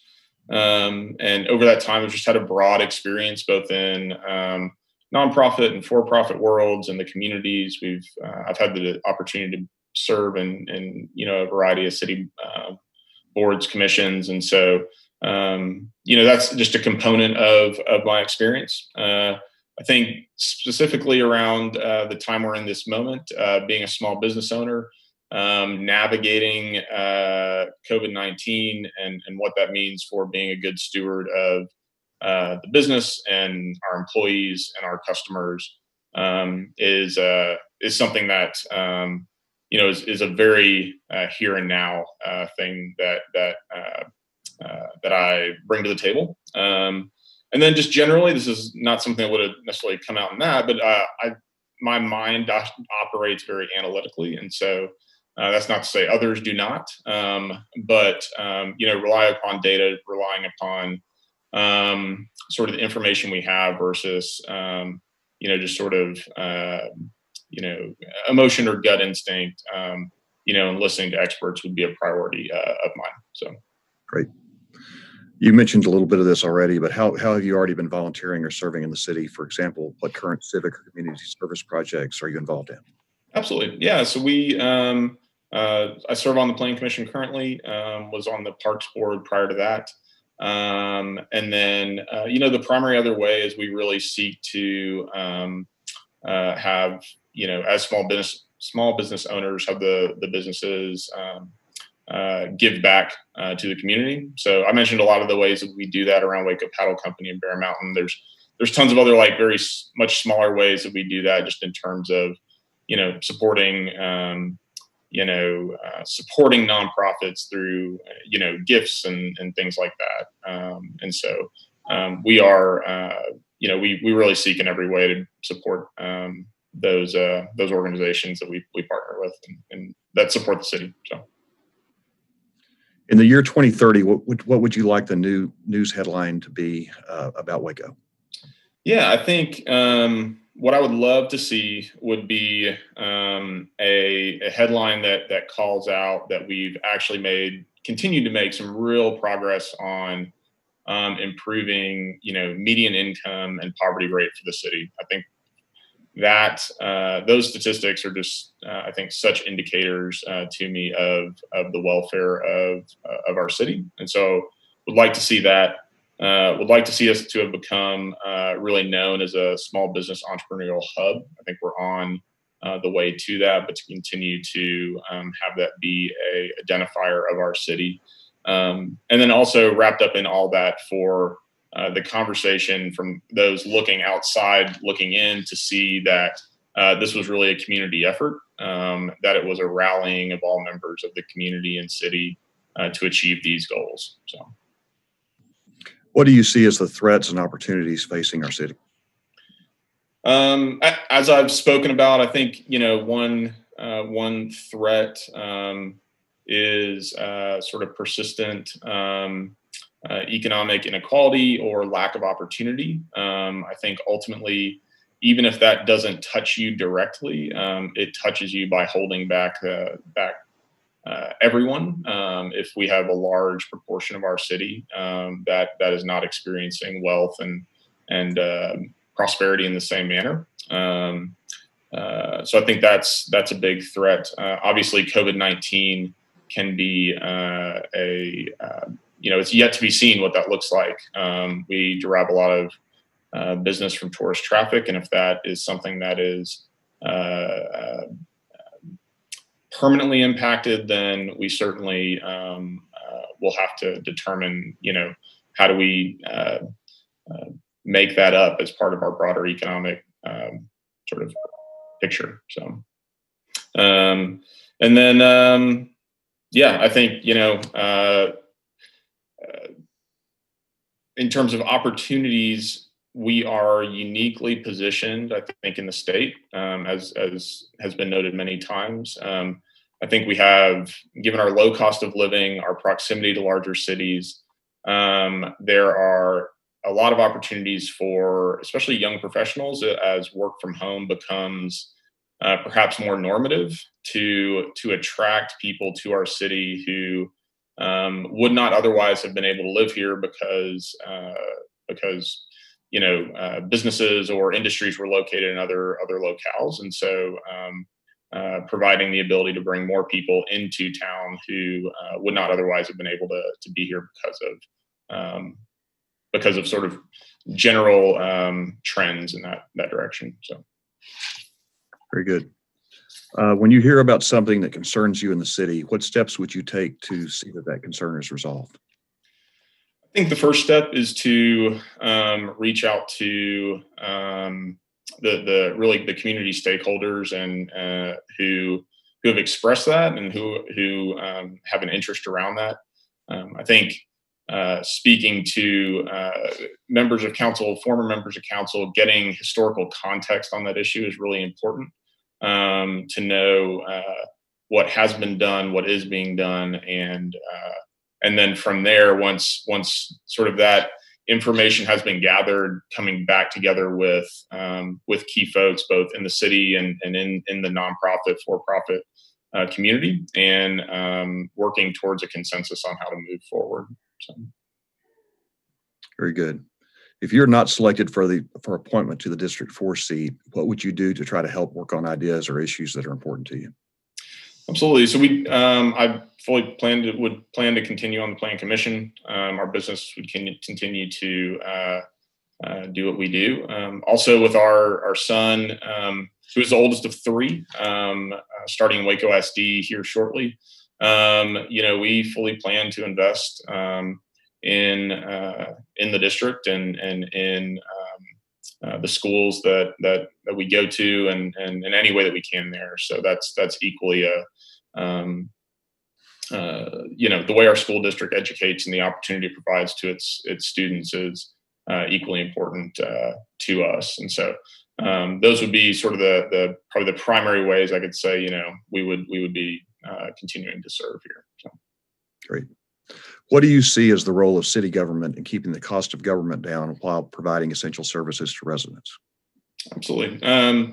Ultimately, I think the role of city government is to, provide basic services and ensure quality of life to the citizens, and simply that good stewardship of that, both in terms of financial and personnel resources, is to do that at the lowest cost possible. And so the less you spend, the more you can do. The less you spend, the less you need to continue to raise taxes or funds, things like that. And so I think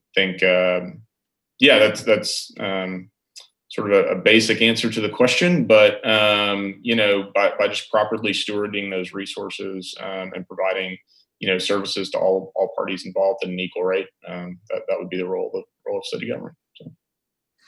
Do you plan to run in the November election regardless of whether you're appointed or not? I think if I'm not appointed, to be honest, I would want to see who is appointed, and would be if I felt like our visions aligned and that they were a good fit for the district, I'd be more than happy to get behind them and serve alongside them for the good of the district and the city. So. Good. Do you have any additional information regarding your qualifications for this position? No additional information. I'm certainly open to any questions that you all have, but I think to the best of my knowledge, I've communicated that. So. Yep. Do you have any questions you would like to ask any of the council members present today? No questions from me. If y'all have any, I'd be happy to answer. So. Any further questions from council? All right. Well, Ross, thank you very much. We really appreciate you applying for this position and being here to interview today. I'm sure the other council members feel the same way I do. I'm so impressed with the candidates we've heard from so far, and including you, and glad to see young professionals staying in Waco and wanting to get involved in city government. So that's absolutely outstanding. Thank y'all, and good luck through the rest of your interviews. I know it's been a long day for y'all. So thank you, Ross. I appreciate that. We will let's recess here for 10 minutes and come back at 3 p.m. Let's just turn off our audio and video and come back at 3.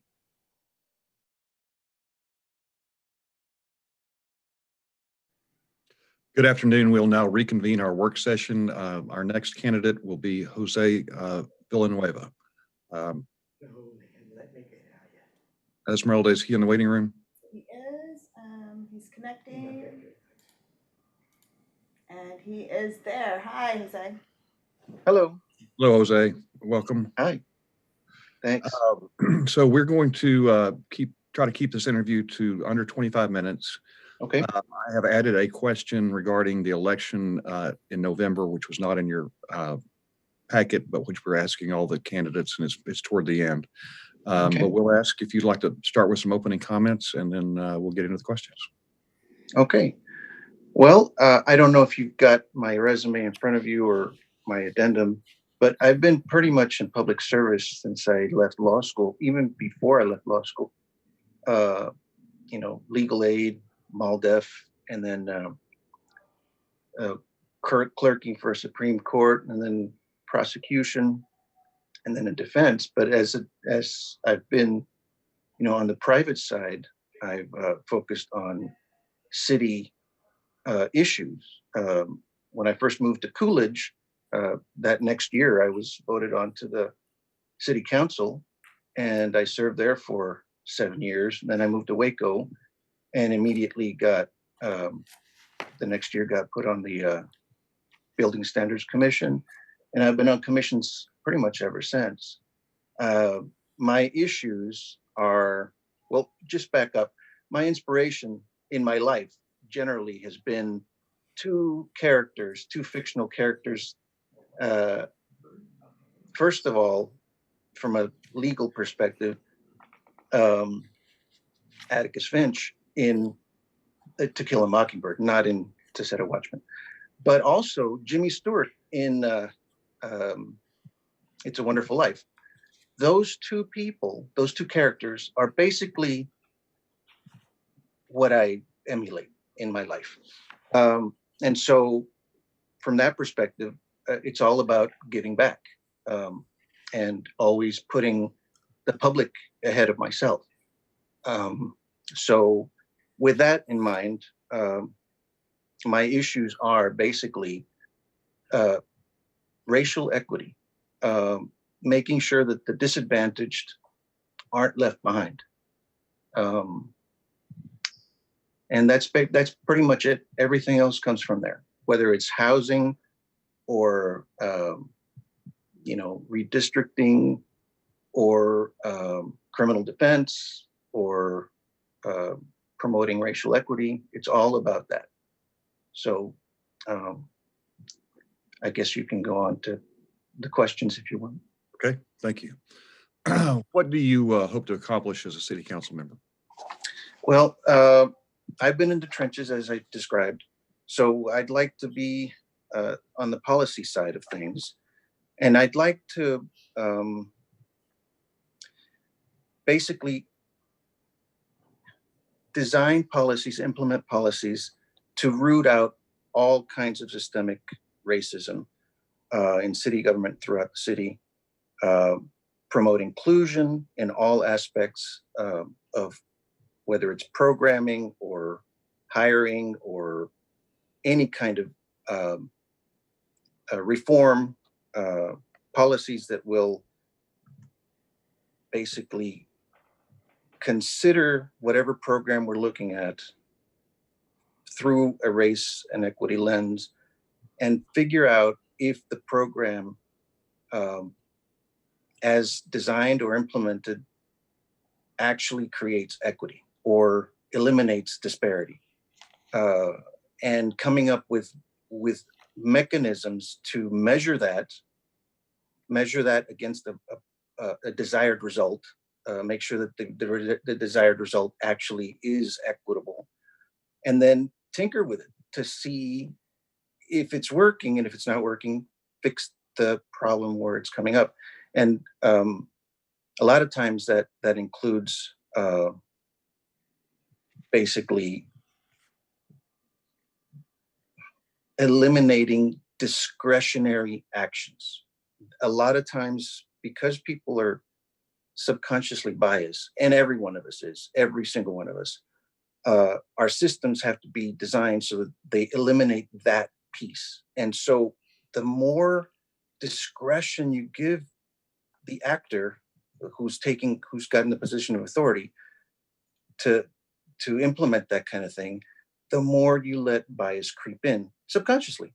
So if those are the points where the problems are arising, then eliminate those points and design policies that the person then, instead of exercising discretion, follows a set guideline that is, again, been evaluated and designed to eliminate disparity and results that are going to be in some way discriminatory. So that's what I want to, that's my primary purpose in running for, in this position, is to try and be at that level where we can design systems that are not going to be perpetuating, inequity. And so that whether that's, reforming police, healthcare, education, housing, land use policies, any of those things that will negatively impact homeless populations, drug addicts, the mentally ill, communities of color, and any other vulnerable populations in the city. So that's my goal. Now, that's kind of nebulous, but that's really what I would like to do, is create systemic change that benefits all the people that are marginalized. So, What about specifically District 4? What would be your goals for District 4? well, District 4 is sort of the heart of the city in terms of geographical center, but it's also, there's so many business corridors cutting through the district. I'd like to revitalize some of that stuff. Obviously, I'm glad that the stuff that's going on Bosque and 25th with the fire stations going on, but I'd like to also look at that empty building that it used to be a grocery store. I mean, there's lots of people that have ideas. I think I may have talked to Dylan Meek about this one in particular, but this was a while back.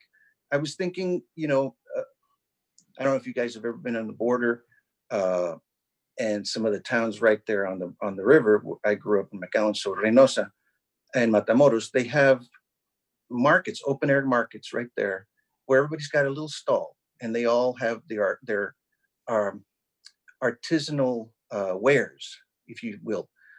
We could have something like that. It could be kind of a farmer's market, an indoor farmer's market, or something else where you would attract the community, the immediate surrounding community. I mean, that whole area is basically a bunch of little Hispanic businesses. And there's no reason why this couldn't be more of the same, but on a different level. But that's just one idea. I'm sure there's other ways to develop the place. That would be one. But also, if you're looking at increasing voter turnout and sort of helping people or encouraging them to to be more involved in civic life. District 4 is sort of a sleepy district. If you look at the numbers of voters that actually show up to any of these city council elections, they're some of the lowest numbers in the city. Certainly compared to District 5, they're very small numbers. And so somehow or other, we're not connecting. We're not connecting to the people there. They don't feel invested in whatever's going on with the city. And so I would like to get the voters out and get them involved in civic activities, whether it's through the city or through the schools or in their, the neighborhood associations, you name it, whatever it is, to get them out there. Another thing that I'd like to do is, develop more mixed income housing in the area. Certainly the Sanger school that was there needs some development. I would like to see mixed income housing. One of the things that that destroys neighborhoods is sort of segregation by income or by race. If you have mixed income housing, then everyone is part of the community. Everyone has a place. And again, inclusion, that's what I would want in mixed income housing. And I work with NeighborWorks, as you see my resume. And there's some things that the market can't really support, if you will. And NeighborWorks is one of these organizations that does housing, but and in theory, low to moderate income housing. But in reality, the lowest of the low income are excluded because they can't make payments. They don't have the jobs. They've got mental health issues, whatever it is. They are not participating. Even if there's incentives, it's still not enough. I personally espouse, and I talked to NeighborWorks about this, but obviously I'm just one board member. Even if I was the chair for a couple of years, I'm still just one person. About the programs, the Housing First initiative that if you look on the HUD website that was espoused by the Obama administration, where basically you say, all right, instead of giving people incentives to eventually get their own home by getting off drugs and getting back on their medications and getting a job and whatnot, Housing First says, no, we give them subsidized housing first, and then we work on the other issues. And then over maybe a year or so, when they do get a job, they get off the drugs, they get on their mental health medications, then they're able to get a job and afford a market rate apartment. But they're safe. They're not homeless anymore. They're not at risk of whatever happens to people. I mean, a lot of these people end up in jail if they're homeless or they're mentally ill because they don't have a place to stay. It's criminal trespass over and over and over, and they end up in jail. I mean, I see it every day. That's the kind of people that you defend, and it's sad. But that's the kind of model that I would like to see espoused in more of the city, not just in the parts where there's marginal populations, income populations, but in all parts of the city where you can see some of this Housing First model implemented to get these folks off the streets. Let's see. And one of the things that we've seen lately with COVID, certainly when everything was shut down, disruptions in the chain of supply for food. Well, what creates community more than having gardens in people's front lawns? My wife does that.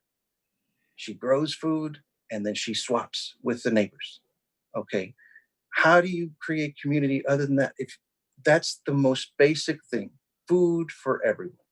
If we all encourage that kind of thing where people can grow their own food in their own front lawns, then I think people would have a lot more reason to be neighborly and actually create community where there might not be community. where you might not know your neighbor, but you love what they're growing and you want to trade, you want to swap, you meet them, you create community. So that's what I would like to see for District 4. Just some of the things anyway. Sure. There's others. Tell us what you think you bring to the position that others may not. Well, I've been in this fight for decades. And regardless of what happens here, I'm not going to let up. But I'm also an attorney, and I mean, you guys are attorneys, a good number of you on the council. It's easy to speak the same language when you're talking about procedure, rules and regulations, steps that needs to be taken. Obviously, we're talking the same language here. I don't know if there's anyone else that's running or up for the position that's an attorney, but anyway, through my work on the Plan Commission and through NeighborWorks, I have been able to work collaboratively on multi-year policy development. That is, it's not going to get done in 2 months. Stuff that takes years to develop, I have experience with that. Things that need to be hashed in minutia so that we can get the policy straight. I bring that to the table, that I've been able to sit for years at a time in the Plan Commission to develop the 40-year plan, which was done a couple of years ago. I was chairman through that whole development. NeighborWorks policies when I was chair that were designed and implemented to, again, eliminate racial disparities inside the organization and in the way that we face the community. So things like that, multi-year processes. I've got experience with that. Obviously, as chairman of a couple of boards, and the city commissions, sometimes as a chairman, you have to know when to let the public speak. And when I was at the Plan Commission, we had some hearings that lasted, from until 10 p.m. because the people needed to be heard. You have to let them speak. But then you also have to know when to cut off debate. As the chairman, you have to be able to do both things and know when to make the call. So I have had that experience. And of course, I've been elected to a city council in the past. It was a smaller city and it was years ago, but I have that experience. So. Great.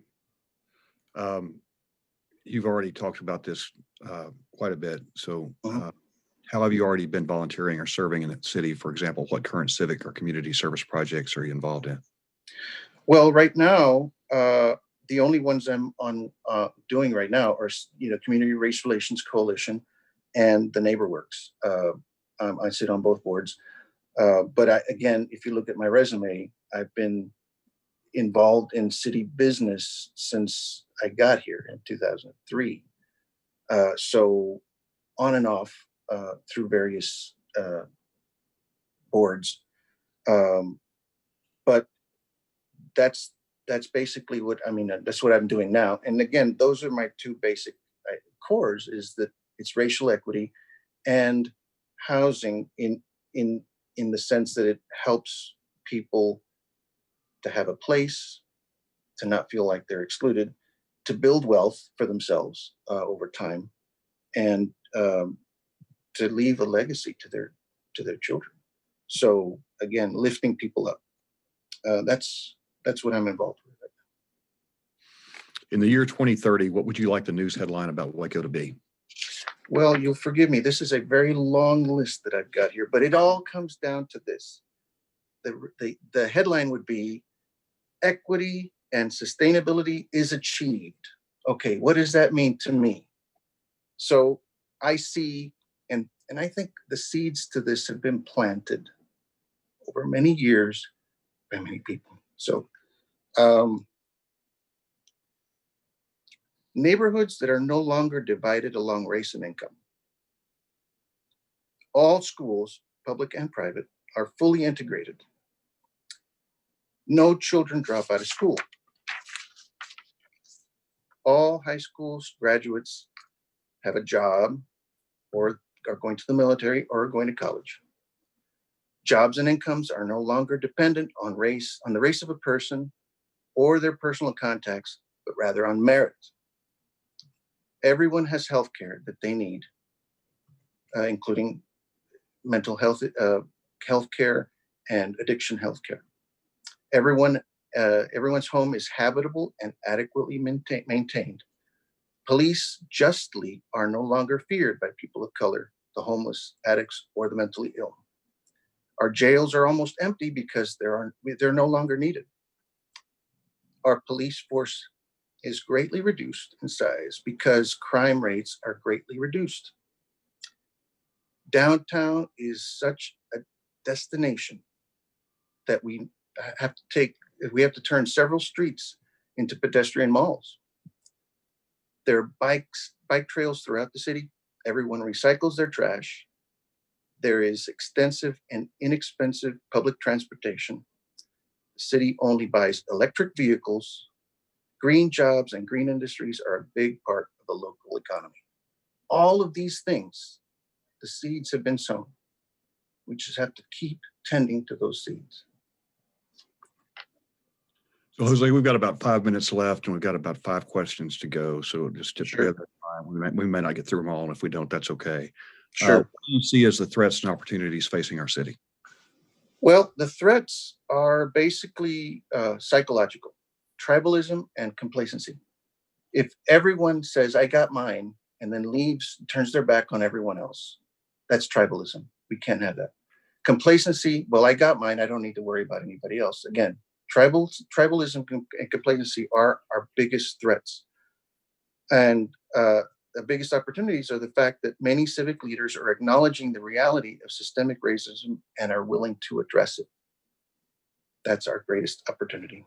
Good. When you hear about something that concerns you in the city, what steps would you take to see this concern resolved? Well, here's the thing. In a perfect world, you would want the most effective thing is whatever works, right? In the perfect world, you pick up the phone and you call the official in charge and you say, hey, I've got this concern. And then it's addressed because there's no systemic racism. The officials are receptive to the needs of the entire community and ensure that all people are treated equitably. However, we don't live in a perfect world. And so in that case, the First Amendment provides for us to speak our minds at public assembly, right to free speech, to try and address officials where the official channels of power are deaf to the pleas. So what would I do? Well, first I pick up the phone and see what I can do. But if not, then some other means have to be taken to get the thing addressed. So that's what I would say to that. Okay. When you hear about, repeating, if you are not selected for the appointment to the District 4 seat, what would you do to try to help work on ideas or issues that are important to you? Just keeping on. I'm a defense attorney. That's what I do for a living. I'm going to keep defending people against, the unjust enforcement of the laws. Continue with my work at the Community Race Relations Coalition. Continue my service on the board of NeighborWorks, and keep planting fruits and vegetables in the front lawn. What do you see as the role of city government in keeping the cost of government down while providing essential services to residents? Well, I think it's an important goal, but it should never be the primary goal. Okay. And so the primary goal should be obviously providing the service. But the secondary goal, third and fourth goals, and all equally important, should be to implement best practices while providing the service. Model those practices to the public as an example of good citizenship and neighborliness, and also encourage businesses and residents to behave in a similar fashion when addressing similar concerns or issues. As a perfect example, and this is where I'm going to harp on the city council, not you guys, but in the past. So Prosper Waco was started to address certain concerns. One of them being, we don't have enough jobs for people who are getting out of high school and aren't going to college. We don't have enough well-paying jobs, okay? So Prosper Waco Initiative is trying to get businesses to offer higher paying jobs or maybe even living wage jobs. At the very same time, the city cuts off the janitorial services. They eliminate them as employees and contract outside groups to do the custodial services, thereby eliminating well-paying jobs for people who don't have a college degree. You see how that didn't look good? It's taken years for the communities of color to really trust the Prosper Waco Initiative because of that problem. If those other concerns had been taken into account, not just money, but other factors, maybe we would be further along with Prosper Waco Initiative, because you wouldn't have to work against the distrust that was created by that one vote. So I would say cost is important, but it's not the most important. It's not the only consideration. There's other things to be considered. So anyway. Okay. Do you plan to run in the November election regardless of whether you are appointed? No, if I'm not appointed, I would let whoever, you guys have selected continue. I wouldn't do that. If I were selected, then I would run. But no, I think that if the city needs me, I will serve. But if the city doesn't need me, then that's fine. I'm satisfied. I'm satisfied that I've had a hand over the years in doing what I've done so far. So very good. Well, that's all the time we have today. Sure. Jose, thank you very much for applying, and thank you for all the work that you've done for our city over the years. Sure. You've served in a lot of important roles, and you continue to do that. So thank you for your time today. All right then. Okay. See y'all. Thank you. Bye-bye. Okay, Esmeralda, our next candidate is Austin Meek, correct? Yes. Let's let him in. Okay. And I guess we need to let the other two candidates know that they may be called a little before their scheduled time, since we're keeping these to 25 minutes now. Let me let Austin know. He's here. Hello, Austin. Well, you can't hear me yet.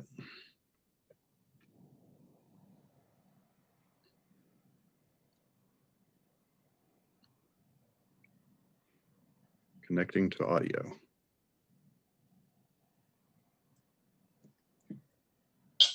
Initiative. There you are.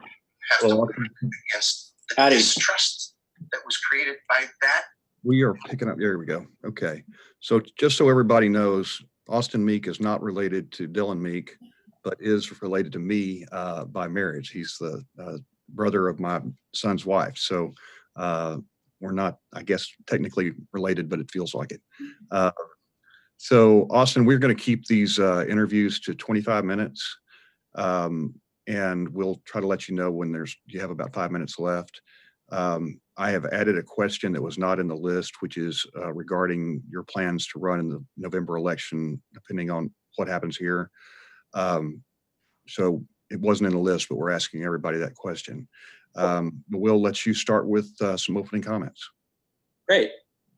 First and foremost, it's an honor to get to be speaking with all of you. I live in Precinct 1 of District 4. I live here downtown. And before this, I lived in Dean Highland in Precinct 38. And then prior to that, lived downtown at the Praetorian Building. So I've been in District 1 since I moved to Waco in 2015 with my wife, Julia. District 4, right? District 4, I'm sorry. Yes. So we moved here January 15 because I was planning on going to Baylor Law in the fall. And my wife, Julia, was going to be starting this ice cream truck called Pokios. And of course, when you're living together, you always end up helping out. And April rolled around and I started helping Julia with Pokios. And then it just immediately was something that the community wanted. It was an incredible appetite for not only cookies and ice cream, but for the community that is provided by a mobile vendor like that. So when the fall rolled around, I was supposed to enroll in Baylor Law. I'd been accepted, but I didn't get as much financial aid as I really needed to have it make sense to put this small business dream on hold for us. So Julia and I decided, hey, let's put that dream to the side and let's focus on building this business. So she and I built Pokios together along with a terrific group of employees until January of this year, February rather, when I took a real job at Neighborly doing franchise development for them. So I'm coming at this from a small business owner perspective, someone who was in the trenches, literally scooping ice cream and baking cookies every morning. And I'm now in a more professional white collar role, I suppose. But my love for District 4 is it's deep. I think that the downtown of Waco is really the heartbeat of the city, and it's the heartbeat of Central Texas. And I want Waco to be recognized as such. So one thing that really has shaped my mindset about the way that community works and the ways that cities can function was after I graduated from high school, I was going to go to Texas A&M, and I just had this moment of clarity where I realized, I'm not ready to go do the American college thing. I want to take some time and try to figure out who I am, get exposed to the world a little bit more. And so I bought a plane ticket and moved to Barcelona when I was 18. I didn't know anybody who lived there. I had studied Spanish in college or in high school, but that was pretty much the extent of my knowledge of Spanish culture. And I moved to Barcelona, and when I was there, I just traveled around, and I came back in May. And then I enrolled in A&M the following fall. But in part of these travels, I went to Morocco, and I went to this little city called Chefchaouen in Morocco. And what I learned is that in the Islamic culture, there are 5 things that make up a community. It is there being a well for people to get water, a mosque, a school, a hammam, which is like the spa and the bath, and then a local grocery store.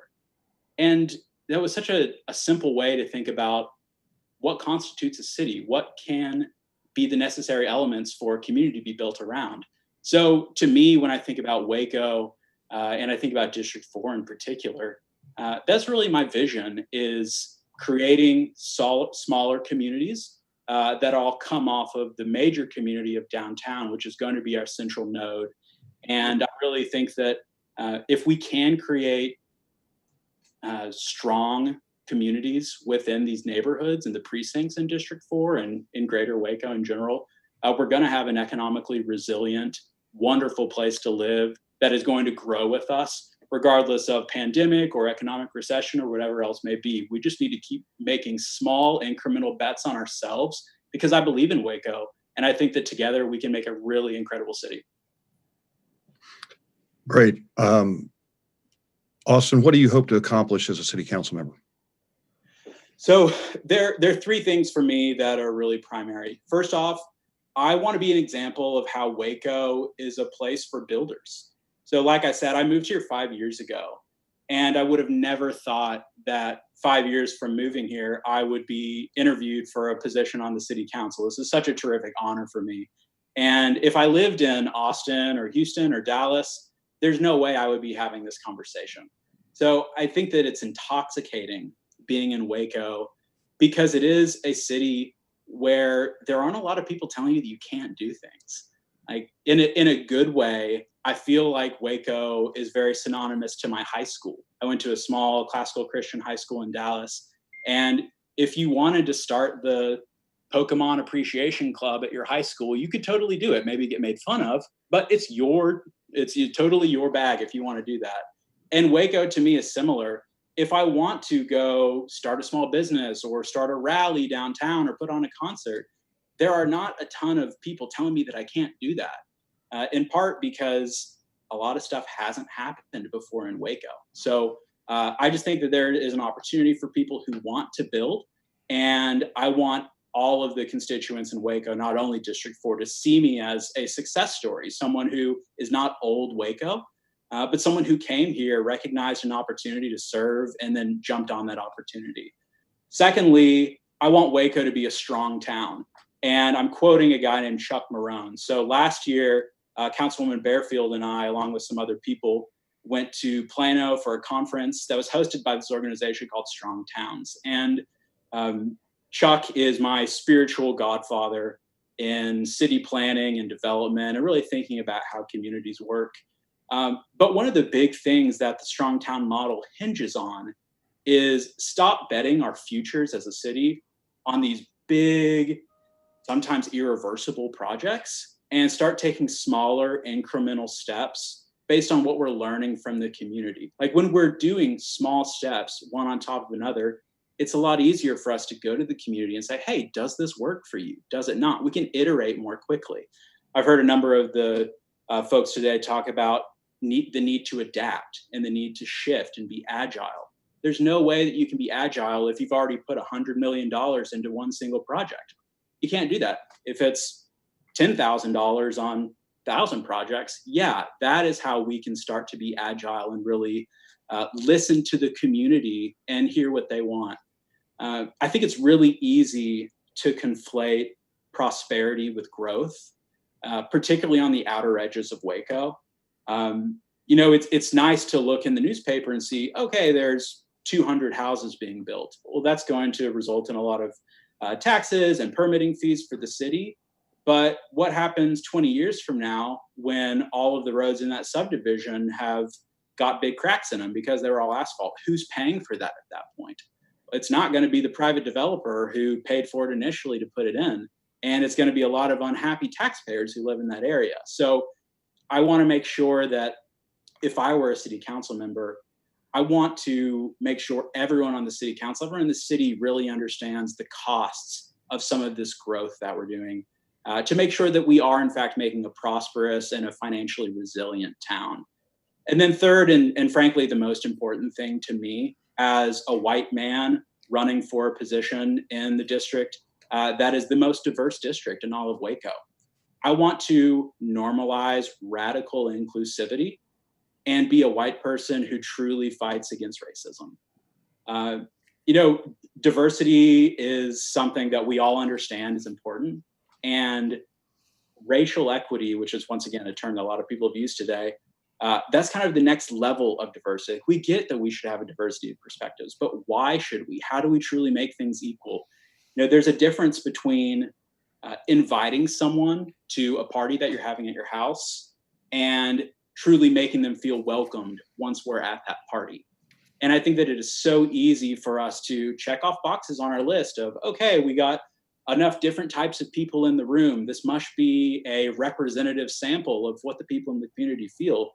But ultimately, if we're not helping people feel welcomed to be part of that room and to be part of that culture, we're not going to get what we want. It's not going to bring us the economic prosperity we want. We're not going to have the close-knit culture that we need to survive.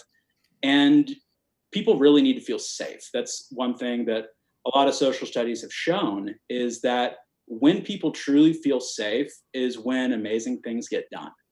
There's a book that I read last year that meant a lot to me. It's by an author named Daniel Coyle, and it's called The Culture Code. And Daniel went in and investigated these different groups, different teams. So the San Antonio Spurs is one of them. How do the Spurs have a 20-year run of excellence despite shuffling in and out other players? He talks to a group of diamond thieves. He talks to a military unit. And the book itself starts with this story of a package that he and other social scientists sent to different groups of people. So one of them was a law firm. One of them is an MBA group. One of them is a group of kindergartners. And this box has in it different items. Here are some fuzzy pipe cleaners, and here are uncooked pasta noodles. And the goal of this project was to build the tallest tower you possibly could. And of all of the groups, I think they sent it to over 20 groups. Of all of the groups, the one that was the most successful in building the tallest tower was the kindergartners, over all of the adults. And the reason being is that these kindergartners don't understand the social mores. They don't understand that I shouldn't tell you, hey, that idea doesn't work. Or we're not going to spend 10 minutes discussing the merits of my idea and your idea. These kids move quickly, and they understand that there's a safety being in the community that they are with other 4-year-olds, 5-year-olds. that they're willing to take chances and they're willing to trust each other. And if something doesn't work, they don't spend an hour talking about how that person's canceled now. They say, hey, that didn't work. Let's try this here.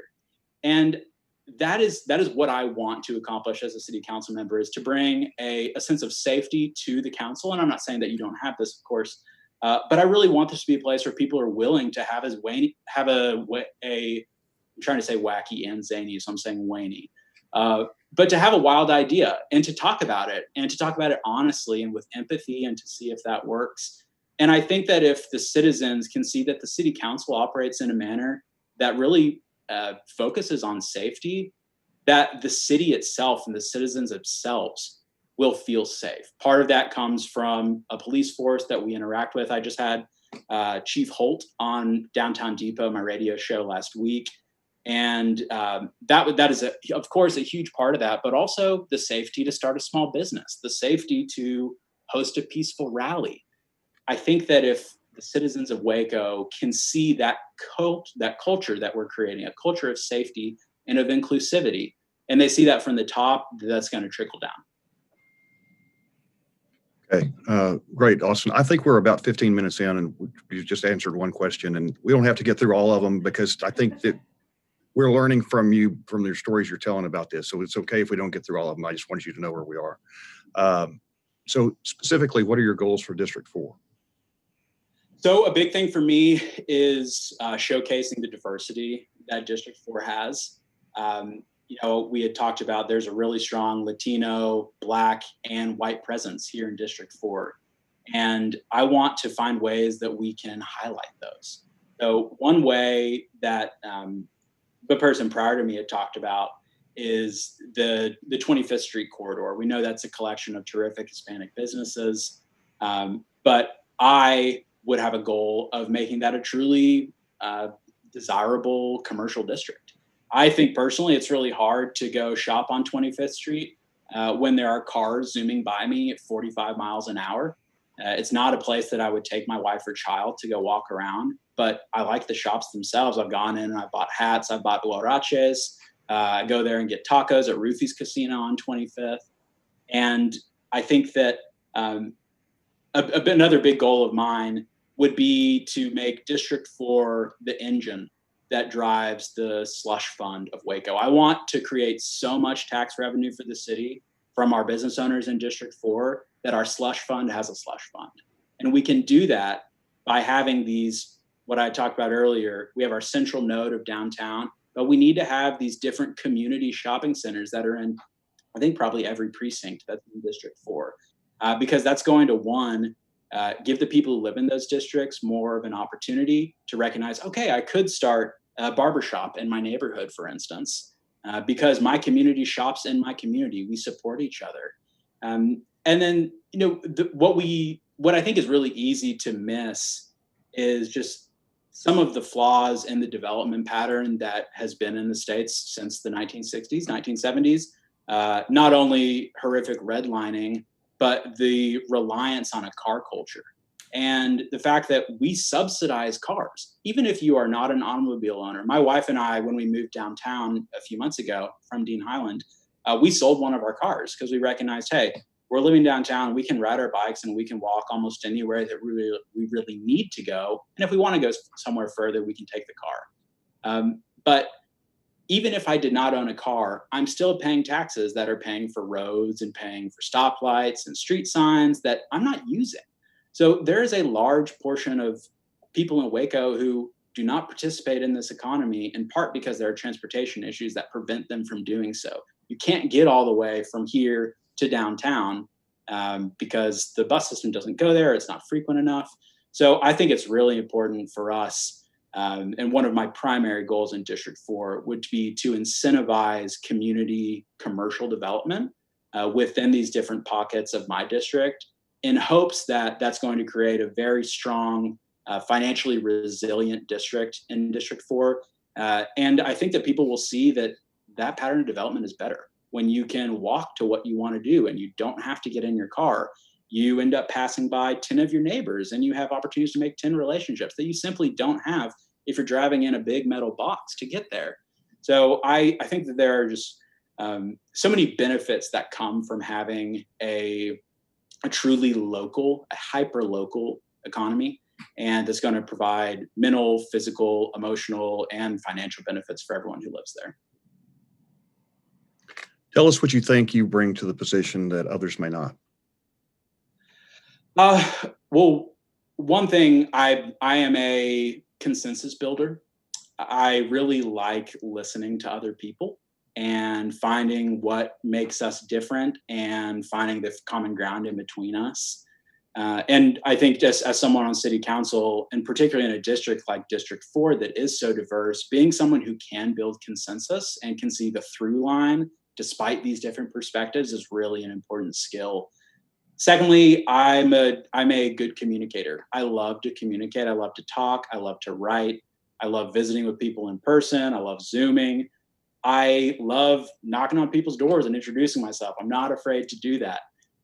Were I elected, and perhaps in November if I ran, I'm the guy who's going to be going door to door and knocking and saying hi and introducing myself, because you have the time for that. And if you don't think you have the time for that, you should not be in public service, because that's what it's about. This is not a popularity contest. It's not something you should be doing if you're looking for shine. It should be something you're doing if you're looking for an opportunity to serve. And to me, the city council position in District 4 is the best way that I can flex the God-given skills that I have and provide better outcomes for everyone who's in my district. How have you already been volunteering or serving in the city? For example, what current civic or community service projects are you involved in? So currently I'm the vice chair of the Airport Advisory Board. Prior to being on the advisory board for the airport, I was on the Parks and Rec Advisory Board. Let's see what else. So my wife and I have sponsored through Pokio's Indian Spring Park. This is a partnership that we did with the Parks and Rec Department and with Keep Waco Beautiful. But one of the ways that I try to serve Waco is through hosting this radio program, Downtown Depot. So all of you city council people, not knowing that I was going to be in this position over the last 4 years, I'm very grateful that you've all been guests on my show. And something that was very important to me right when I started the show is thinking, okay, so I'm in an amazing position where I get to have my voice on national public radio. This is going out to thousands of people. This is going into the National Archive. I want to make sure that I'm giving a representative sample of how truly diverse this community is. So I said, okay, just so from the get-go, I do my episodes on the first and third Friday of every month. From the get-go, every month, I'm going to feature one man and one woman in our community. It doesn't, I didn't even have to get more inclusive than that to start. It was simply, hey, there's not enough female voices on the air. How do I start promoting some of these terrific women who are in the Waco community? And, once it goes down to, okay, so I have one guy that I'm going to have every month. Okay, so how do I start to make a more diverse group of men who I'm going to have on that episode? And so I hope at least that listeners of Downtown Depot would agree with me in that it is a very inclusive show. It's a show where I try to showcase the different types of business in Waco, even if it's not something that I particularly participate in myself. I want people to know that these exist. For instance, last month, we do a segment called the Small Business Spotlight and featured a place downtown called Glass Phoenix, which is a smoke shop. And it was something that I heard from a number of downtown business owners. They were not excited about the optics of a smoke shop coming to downtown Waco. But what Glass Phoenix has done is to be there on Austin Avenue, right across the street from the Hippodrome. And they've taken a concept that was really sort of something you would not want to go into with your kids or your mom.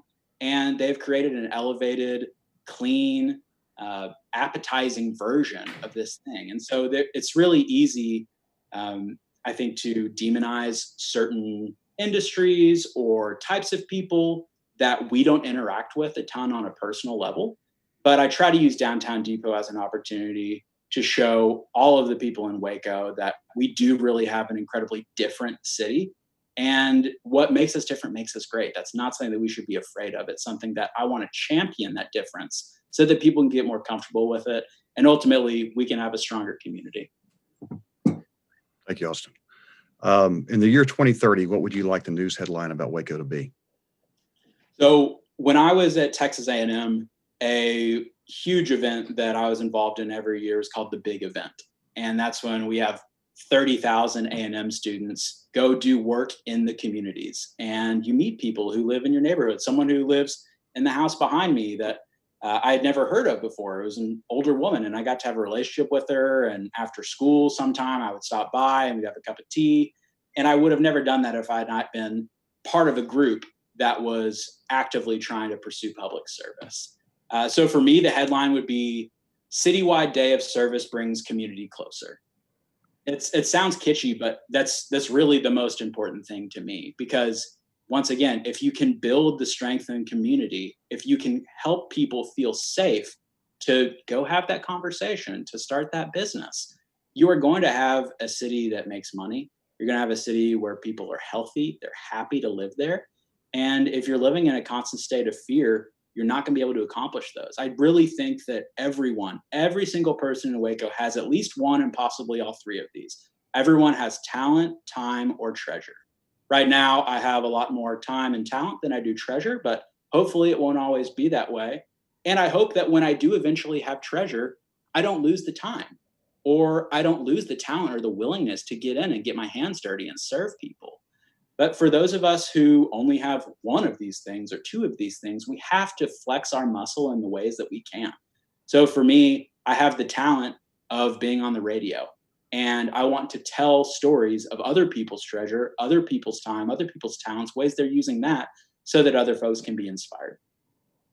Great. We've got about 3 minutes left, Austin. What do you see as the threats and opportunities facing our city? So I think threats are getting a little bit too big for our britches. This goes back to my feeling of building incrementally. I think that a reasonable example of this is the Heritage Square redevelopment, where there was an opportunity for Judge Kincaid's project, and an opportunity for the Civic Center. And the Civic Center was sexy and big, and if it was going to happen exactly like it looked on paper, I agree that was the choice. But looking back on it a couple of years from now, and now that I live in downtown, I for sure wish that there was a Trader Joe's right there and I could go to it. So I think that it's really easy to chase the shiny object, particularly when it comes to economic development. We get on these hunts. We need to go hunt for that big dog. We're going to catch the big fish and reel them in. When really I would push an approach more akin to Chris Gibbons' economic gardening, where you recognize, okay, so we have this garden here in Waco. What can we do to cultivate this? How can we help strengthen our current business owners and take that company that has maybe 20 employees and get them up to 50 employees, or the company with 50 and get them to 100, rather than trying to lure that big fish that already has 500 employees or 1,000 employees. So to me, that's the biggest threat. The opportunity is the pandemic has made everyone recognize that you can work from home. So I do think we're going to have a lot more people who are still getting their paychecks from Austin, Dallas, or wherever else it might be, but they want the quality of living that happens in Waco. So I do foresee there being a major push of knowledge into Waco of people who had not considered living here prior to the pandemic. And they want to come in and utilize the resources that we have here while they can also maintain that higher paycheck elsewhere. Austin, do you plan to run in the November election regardless of whether you're appointed? No, I don't. If I am elected now, or if I'm appointed now, I would certainly run in November to defend. If I am not appointed now, I would consider running in November if I think that I can do a better job for District 4 residents than the person who's appointed. But I have been really impressed, like you guys, with everyone who's spoken today. So it's hard for me to envision a scenario where I would run in November if the person who's appointed is doing a great job. I would much rather use my energy to support them and to support the initiatives in which we are aligned. So, Austin, thanks for your time today. We've got about a minute left. Before we conclude, do you have any additional information regarding your qualification that you'd like to share for this position? No, not really. I love Waco. I love Waco. I love talking about Waco. I love communicating about Waco. And I really think that the most important thing for District 4 is finding a candidate who, these ideas of racial equity is not just lip service. It's someone who has a demonstration throughout their life of being someone who is diverse and someone who is inclusive. And that would be my hope for District 4, is to have someone in that position who really listens to the community and just recognizes that, once again, like, this is not a popularity contest. Government is supposed to be boring. This should be boring to everyone else but the people who are actually making the decisions. So I want to be that conduit. I want to be the person who listens to people in District 4 and takes that information and presents it to the council and can make wise decisions that increase the likelihood of positive outcomes for everyone who lives here. All right. Well, thank you, Austin. Thank you for your time. Thanks for applying, and thanks for everything you do for Waco. We appreciate you being here. Yes, sir. Thank y'all. Thanks. All right. So our next interviewee is Stephen Willis. Is Stephen on the line? He is. He's in the Cordova room, so they are getting him ready. Okay. I'm going to ask, oh, there he is. Okay.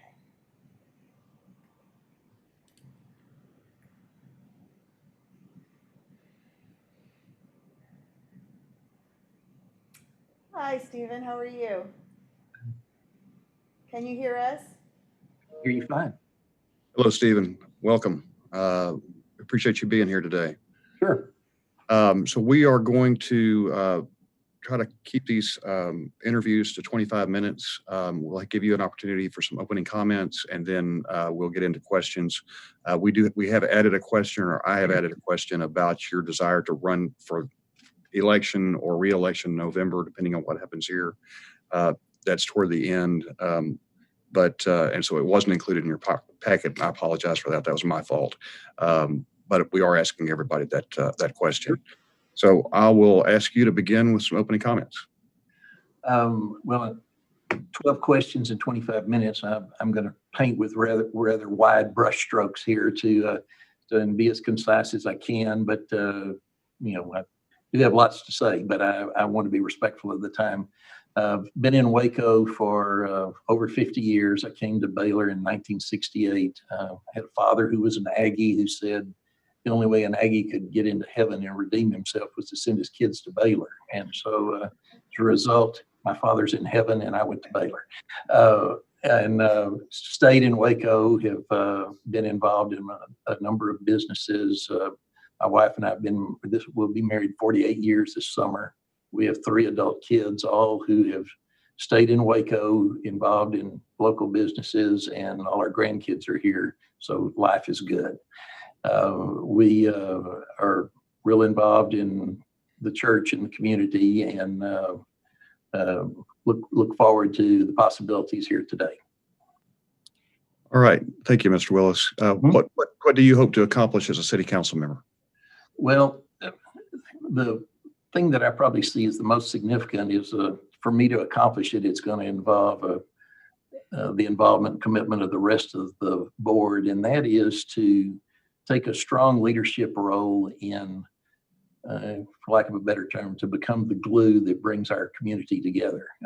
It's not something we can do on ourselves, but there's so many resources, so many opportunities, so many different situations that need to be woven together and interwoven for us to have the city that is strengthened and bonded together. And speaking of woven, the common threads I think to be woven through everything that we do are training, execution, growth. I would say stewardship, inclusion, unity, progress, and success. And I really think that if we have a tapestry woven out of all those threads, it will be something that will be strong and would allow us to accomplish anything. Conversely, I think if there's any of those that are missing, that it's very likely that tapestry will not be whole, and we may not be able to accomplish anything. So I think we need to have a broad-based approach. It involves much more than just the council, but I hope the council will take the leadership in bringing our community together to be a stronger city. What are your goals specifically for District 4? District 4, I've lived in for 16 years, and I may be partial, but I would say I see it as a microcosm of the city because we have neighborhoods that have older homes, mature landscape, and then we have areas of new growth, new green spaces. We have different economic levels, different cultures. So I think anything within District 4 is representative of the city at large. So what I would speak to District 4, I would say would be my goals for the city as well. The most significant things I think are our resources and our infrastructure. And this isn't a goal for 2020 or 2021. I think this has to be top of the list nearly every year. When we're talking about resources, we're talking about water. Yes, we have to be concerned today, but we need to be planning, decades out into the future to know that future generations are taken care of. And when I say resources, that also includes human resources. And I think we need to develop those resources as well to where we have a body of engaged citizens, and that we provide training, opportunity, and the enrichment that our community needs. And then infrastructure, not just new utilities or new roads or things, but to go into the older neighborhoods where there's needs to refresh a lot of the infrastructure we had. So growth isn't just, also needs to include regrowth. Tell us what you think you bring to the position that others may not. Well, I can't compare. I can't overlay with everybody. The only thing I can say with certainty is I'm the oldest applicant. And as a result, I've had a longer period of time to make mistakes and to be able to dust off and get up and to turn things around and learn from those mistakes. So I think that learning from my mistakes and all the experiences I've had, I have been able to hone my skills and my discretion. And I feel like these are building blocks for a good foundation to be representative. I've served on a number of boards. I've served on in a number of committees, and I feel like I am much more than just conversant in a broad range of areas within the city, and in my career as well. And the remodeling I do are things that I feel like I bring a lot to the table. How have you already been volunteering or serving in the city? For example, what current civic or community service projects are you involved in? Well, let's see. I've been a deacon at First Baptist for 46 years. Very involved in church there. I'm on a number of committees and in a number of organizations involved with Baylor. And I've active in my neighborhood association. I've not served on a city board or committee. I've been to those, not just to observe, but as a participant on a number of occasions, a lot through my business. And I previously was president of Keep Waco Beautiful. I've been active in the chamber. I've been on the board at Live Oak Classical School. I served on the PTA as president at every school my kids went to. So I've had an involvement all through the years on a broad range of areas. In the year 2030, what would you like the news headline about Waco to be? Well, hopefully not that the interstate is near completion. I would say a headline that might say something like Waco, Texas' brightest star shines over Central Texas. I think we, in so many ways, we are perfectly situated to be a real beacon. We're centrally located.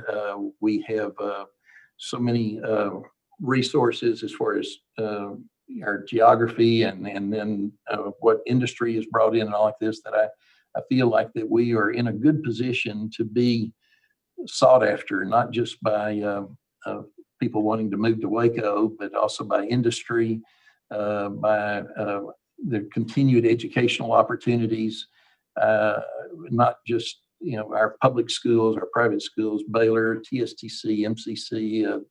There's TSTC. There's a lot of good about Waco already, but I think if we do a better job of selling ourselves, then I think we'll be recognized as that bright star.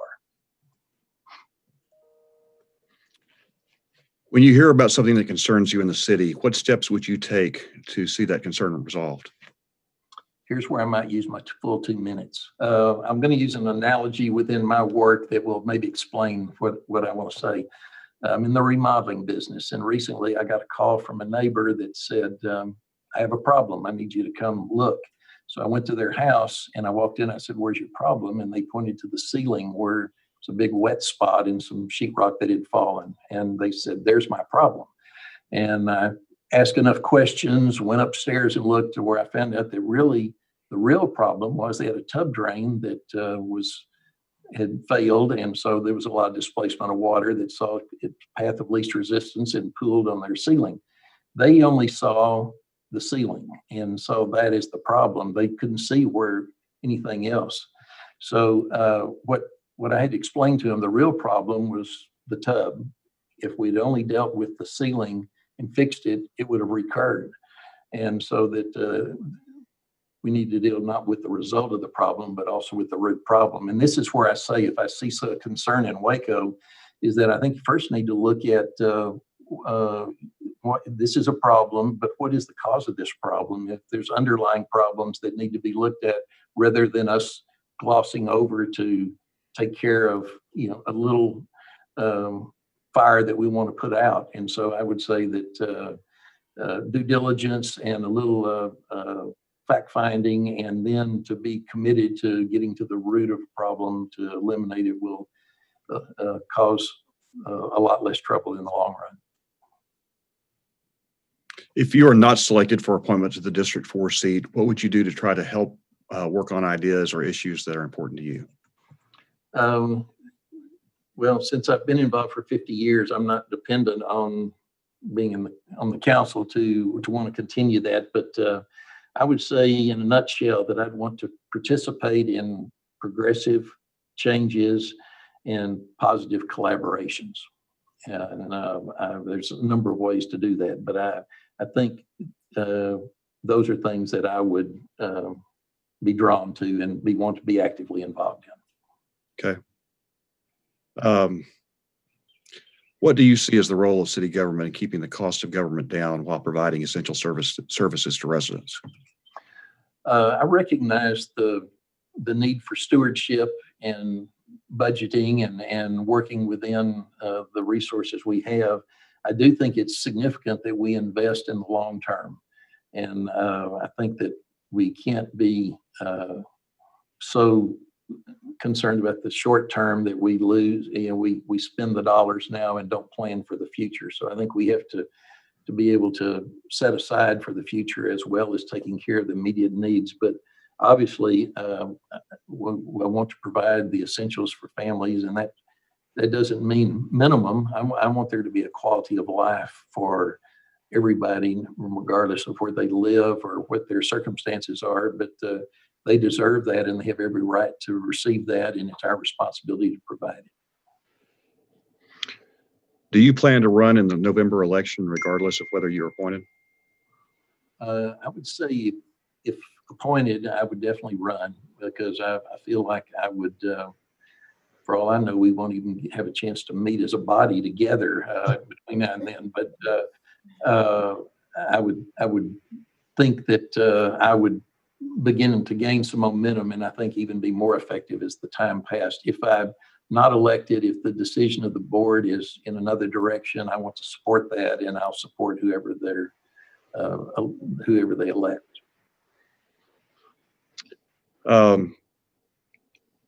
We've still got about 10 minutes, and I've Too got a couple of questions left. One is, before we conclude, do you have any additional information regarding your qualifications for the position that you would like to share with us?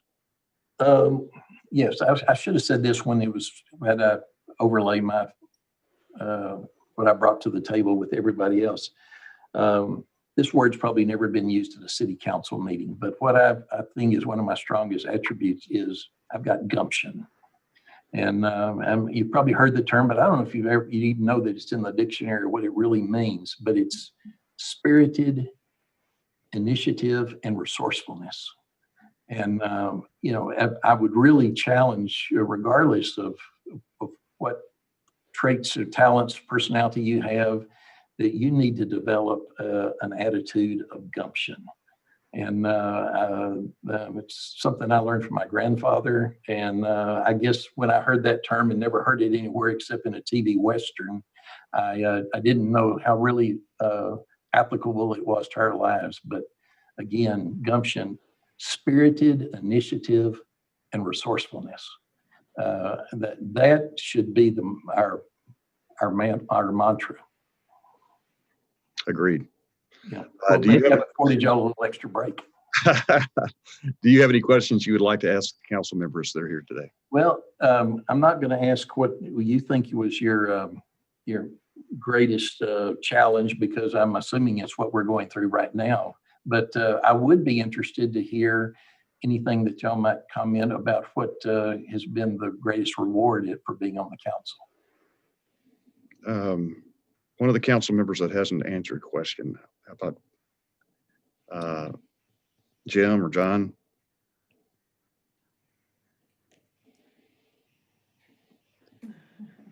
Deferring to Councilman Holmes has always been my greatest reward on the council.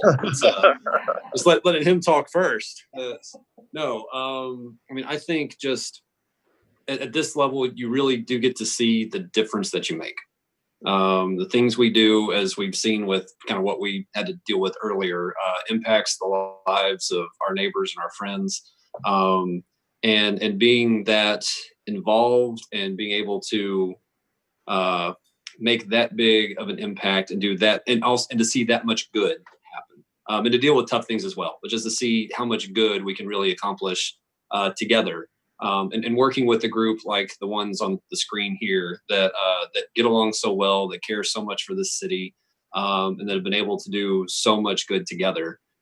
It's been an honor, and it's the best thing I've done, and it's truly rewarding every day to be able to work with these folks and to do good for our neighbors.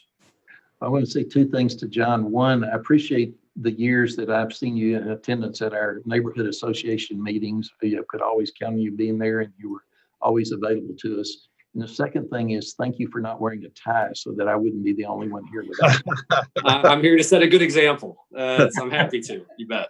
All right. Well, Mr. Willis, thank you so much for applying and for coming here to interview today. And mostly thank you for the work that you've done in Waco, for Keep Waco Beautiful, and for Baylor Athletics and your church, and all the good work you've done in our city.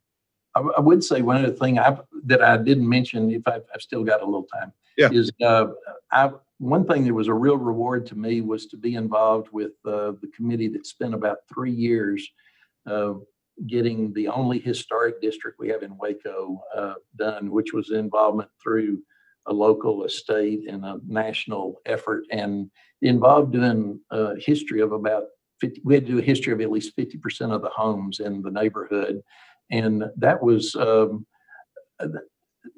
almost, to me, it is something that I took to heart. It reminds me of being a small child and memorizing verses in the Bible that I still know, and learning about that history was something that just became a part of me, and it was a big deal. And then I had an opportunity, you probably know where the apartments are on Austin Avenue, that the Palm Court. The McLennan County Historic Commission gave me the first award that they gave for commercial restorations. They always had a residential area, but for commercial restorations, and it was a project that I did. I bought the building, and I had done that, and it really spurred me on not to do just the fact that there was some recognition of all the effort that we put in, because I've done just on Austin Avenue, I'm doing right now my 45th project just on that one street. And I've done about twice that many in the rest of the District 4 area. So it's been my treat to be a part of what's good about Waco. That's great. That's great information. Thank you. And a great career. Thank you again for joining us today, and we wish you the best. Absolutely. All right. Thanks again. Esmeralda, I believe our final interviewee is Jason Ramos. Is he in the De Cordova room, or is he No, going? he is in the waiting room. Okay.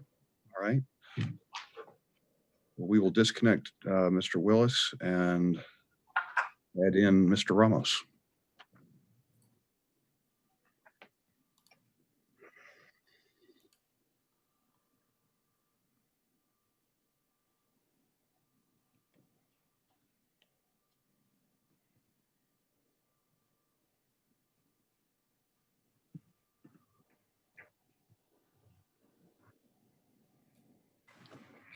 Hello, Jason. Well, hello there. How are you? I'm pretty good. How's everybody doing today?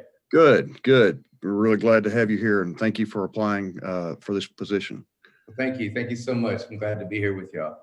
So we're going to try to keep this to 25 minutes, and I have added a question that was not in your packet that we've asked everyone related to your plans regarding the November election, regardless of whether you're appointed. We'll get to that question a little bit later on. Just wanted you to know it's not be too surprised by it. So you've got, we'll have 25 minutes, and you are welcome to begin your opening remarks. Sure. Well, hello, everybody. Again, it's a great honor to be here with y'all today. I always love to start out say a little bit about myself is that I follow Jesus. I love him with all my heart. I'm married to a wonderful woman named Monica. She's a nurse over at Providence Hospital. We have 5 great kids, 3 which have already graduated high school. 1 just recently graduated this year. So we got 4 boys, 1 girl, and we got Shay, Isaac, Austin, and I got twins, Isaiah and Isabella. So they're going into the 6th grade this year. I work for Antioch Community Church. I serve as a director of Impact Waco. Within Impact Waco, we have our addiction recovery for both men's and women's. We have community outreach department. We have our STARS mentoring project, and then we also have Unbound, which is an anti-human trafficking organization. Love District 4, live right here on 20th Street in between Sanger and Morrow. We bought a house here 5 years ago. We lived up on 23rd and Reuter before that. And so we lived there about 6-7 years. Lived all over Waco, South Waco, all different parts of North Waco. So also I didn't mention that I've got 2 dogs, a cat, and about 5 fish as well. So, yeah, I just, again, hometown, Waco's my home. Love this city, so. Very good. What do you hope to accomplish as a city council member? Yeah, so if you see me looking a little bit, I've got some notes over here, just try to keep everything up. I hope that, I'll be able to help make decisions that, will benefit our city 50 years from now. That I'll be able to look back and in the future, I'll be able to look back and say, man, when I had the opportunity to help shape our city through local government with major economic development decisions, or racial equity strategies, or even improving the quality of life in all zip codes, that we'll be able to see that 50 years from now, that those decisions are still impacting and benefiting the citizens today. I'll also, as a council member, I would love to, be able to help contribute to the outstanding synergy that the council has. Looking just previously with this group and through COVID and before COVID, you guys have done an amazing job leading our city. It's very evident seeing how y'all work together, how people honor each other, the districts, and wanting to look out for the best interests of the city of Waco together. So it's very evident for the teamwork, and I hope to be able to contribute to that. I would also hope that my volunteering and my being able to serve involvement with the council, that I would also be able to help and inspire and motivate other people that have grown up in the neighborhoods that I have with that have faced similar barriers to put their hands to the plow as well, and be able to help jump in and help Waco be a great place all the way across in every part of town for its citizens. Yeah. And what about specifically District 4? What would be your goals for District 4?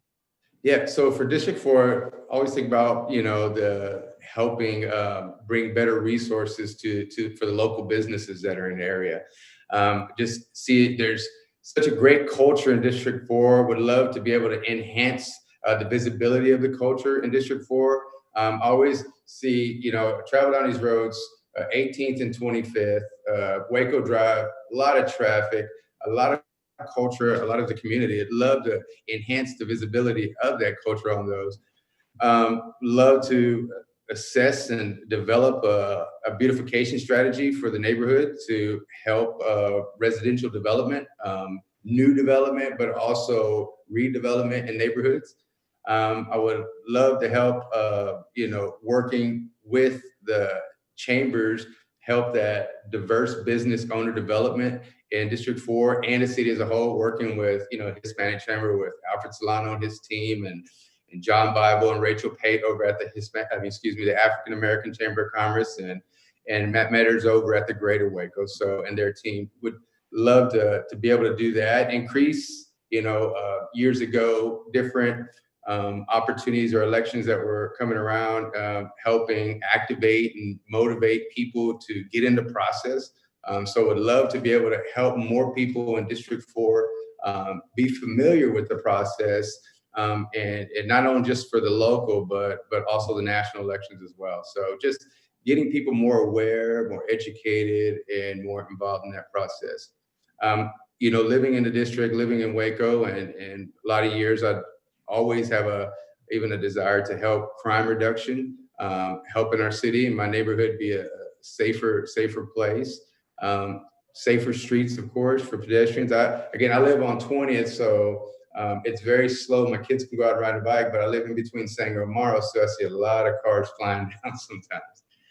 And so those are some of the goals for District 4. Great. Tell us what you think you bring to the position that others may not. Yeah. So when I listened to all the candidates speak earlier, and I think to what I bring that others may not, I also look at what others bring that I don't. But I grew up here in Waco. I attended Waco schools. Growing up, I lived in poverty, lived in a single parent home. We lived in Waco housing, Section 8. Back then they would call them the housing projects. So we lived in projects. I have a GED. I don't have a college education. I actually personally went through juvenile judicial and adult judicial systems here in Waco. And during my adult life, I've worked full-time job and lived on assistance at the same time while trying to provide for my family. And so I've seen challenges and lived through challenges that a lot of our residents do live through. I've worked while working full-time, being a responsible adult, but still not making enough to provide for my family and needing assistance. I've worked in the construction field. I've worked in a production plant. I've worked in manufacturing. I've worked in, a service as a landscaper. I worked in social services. I was a physician recruiter at one time, and even a pastor. So, so I would just like to say that, with all that, and I believe that from these experiences and this exposure, I bring a perspective and insight and long-standing community relationships that will help serve this district and the city as a whole. You've talked a little bit about this, but how have you already been volunteering to serve in the city? For example, what current civic or community service projects are you involved in? Sure. So currently I've been serving on the Waco Plan Commission. I've been there for about the last 18 months. in that getting to be a part of the capital improvements and advisory committee. Also serve on been since 2012 with the McLennan County Reintegration Roundtable, helping people successfully reintegrate, and whether that was through the pipeline of reintegration or just the constant continual interaction with people in the community, I would say it's nonstop. So whether it's helping people with employment or housing or social services and resources, I've been able to help with that. Serve on the Greater Waco Sports Commission, serve as the treasurer currently on that. I was involved with last year and late into the fall, and even still in conversations with the Race Equity Institute, which was really good and really encouraging to see so much of the city staff involved in that initiative, and the direction and the heart for the city to say, hey, we want to be a part of this is really good. Working with a lot of people out of addiction and different platforms here in the city, avenues in the city. I've been a coach and served on the board and president of Waco Southern Little League, which was a huge joy getting to coach kids, but being involved with kids, mentoring them. I serve on the STARS Mentoring Advisory Committee, and then also work with Antioch Sports Ministry, working with mentoring high school student athletes. In the year 2030, what would you like the news headline about Waco to be?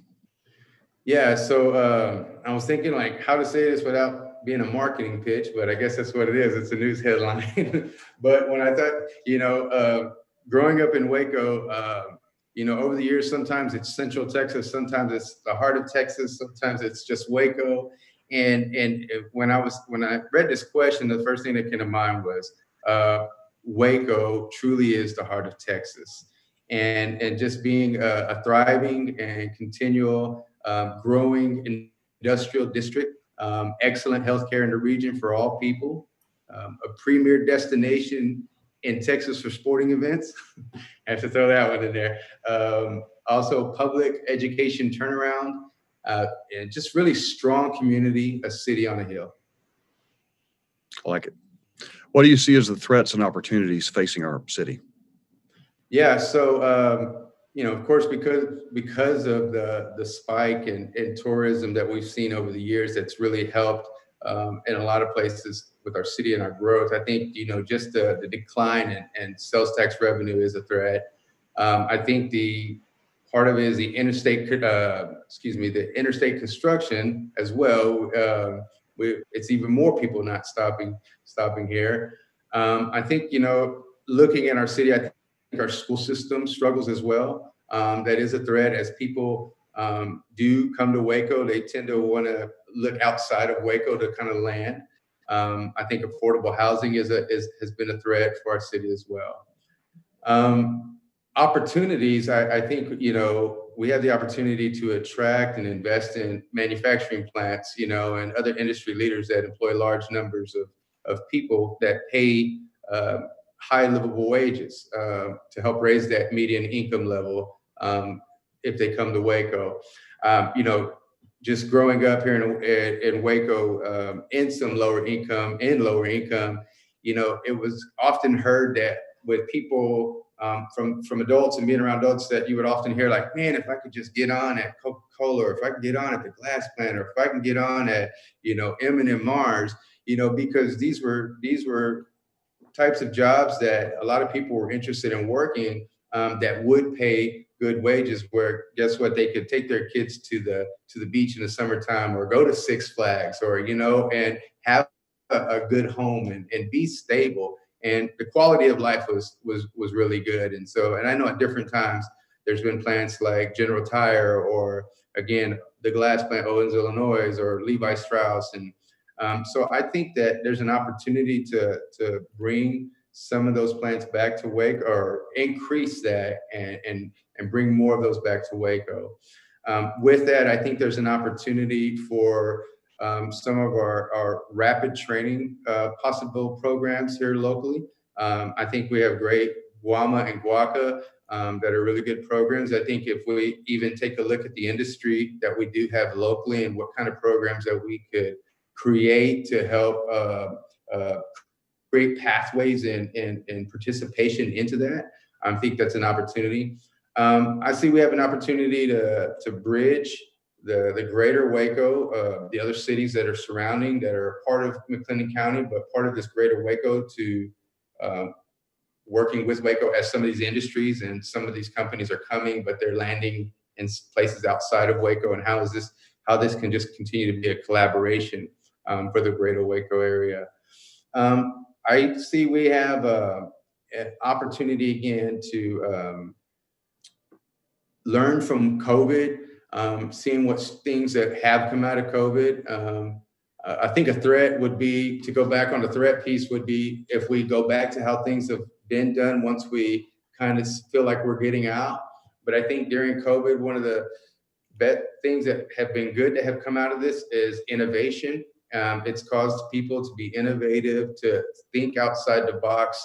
How can we strategize? And I think that there's an opportunity for that to continue, the spirit of that to continue. I know we've all been in some groups or another, or some meetings or some work groups, and we've seen how through this, we got to see how a city the size of Waco come together in this crisis. You know, you had churches that probably never talked to each other come together. You had organizations and different businesses, and how just the spirit of so many people come together and say, how can we help? How can we see our city through it? And I think that's a huge, huge blessing. And I think it's a huge window of opportunity for us to step into. Yeah. So Jason, when you hear about something that concerns you in the city, what steps would you take to see that concern is resolved? Yeah, so I think right away, immediately, I probably want to look into it to get a better understanding of what the concern is. You know, instead of automatically referring or sending off, I'd want to get some kind of feel on it, so that one, I'm getting educated myself, but two, that I can do an assessment and see what needs to be done, but see what's the scope of it, who's all involved with this concern, and the effects of it. And, you know, and then I'd reach out to my constituents, and I'd reach out to the residents that live in the neighborhood and ask them their experiences, or what do they think about it. I'd probably then look and say, okay, is this something that the city is accountable or responsible for? If so, on how to meet that concern, and if so, reach out to the right department, go through the process and the protocol that are set in place to help meet that, and then follow up with it. If it's something that the city isn't, and we have it, if it's been a long-standing concern, then that's when I would definitely want to reach out to council and say, how do we address this concern? What do we need to do? How do we need to look at this? Are there any practices, any ordinances that might need to be in place to help alleviate this? Are there other organizations and partners in the community that can help meet this and, you know, resolve this concern? If you're not selected for the appointment to the District 4 seat, what would you do to try to help work on ideas or issues that are important to you? Yeah, so I would say I'm still keeping communication and relationship with the different people in different places in this city. One thing I've had a great opportunity of doing is working with people from all walks of life, all over the city, in different places. And so I would still continue that relationship. I tend to be a visionary, so my mind is always thinking about what can we do? Who are people doing it? How do I build a relationship and work together? Because that's something that our city has it's good. It's collaboration. I think we saw that again the last couple of months. We saw what can be if we develop and strengthen those relationships.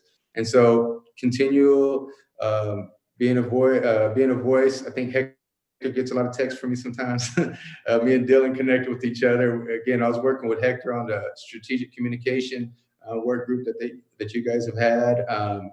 And just, you know, I'm very down to earth and relatable. So I love to build a relationship with people outside of just the issue or the concern. But that way it's a feel and it's an understanding that we're in this thing together. What do you see as the role of city government in keeping the cost of government down while providing essential services to residents? Yeah, so I see the role of city government is to assess, discover and implement the best practices for the city. I see it's also the city government's responsibility to routinely evaluate those practices and those policies. Included in that evaluation process is the cost of these practices and finding out, through the vision the city has and the implementation of it, is it the best practice, the best approach? I think council working together with the city managers to be those, I think your church word we say is steward, a good steward of the resources that we've been given. And then, it's also the responsibility and the role, I believe, of the council and of the city government is to look within our community to identify what other resources and what other partners that could possibly be to help meet these needs. So developing those partnerships with organizations. I think it's the role of the council and the government as well to stay innovative, to continue to look within, because one thing that I've noticed that the team here has done great is reaching into the community and pulling people in. And so when you're reaching into the community and the different partnerships, it's building a strong team, building a strong community, and it's not leaving it all up to the city to meet that need, but the city is serving as a leadership role. So we've got about 5 minutes left and 3 questions. Do you plan to run in the November election regardless of whether you're appointed here? If I have the green light, yes. Yeah. Okay. If I have the green light, yeah. Good. Well, thank you for your time today. Before we conclude, do you have any additional information regarding your qualifications for this position that you'd like to share? No, just as I mentioned earlier, I think it's been a journey up until now through the experiences in life, and I think that I've given an opportunity to, for a long time was a taker, and then get the opportunity to be a giver back into this community and serve it. So I think that I have that qualification. I have is I don't have a lot of letters and I don't have a lot of paperwork. But I do have a heart for this city. I have the experience of walking with a lot of the residents here and being relatable to across the board, socioeconomic, being able to be over here in great relationship and being over here and then seeing how we can pull and bridge the two together. Do you have any questions you'd like to ask council members who are here today? Yeah, I think, yeah. So what is y'all's biggest hope for this city right now? Andrea or Hector or Jim, somebody who hadn't spoken, would y'all like to take this? I'll open up my big mouth and start it off if that's okay.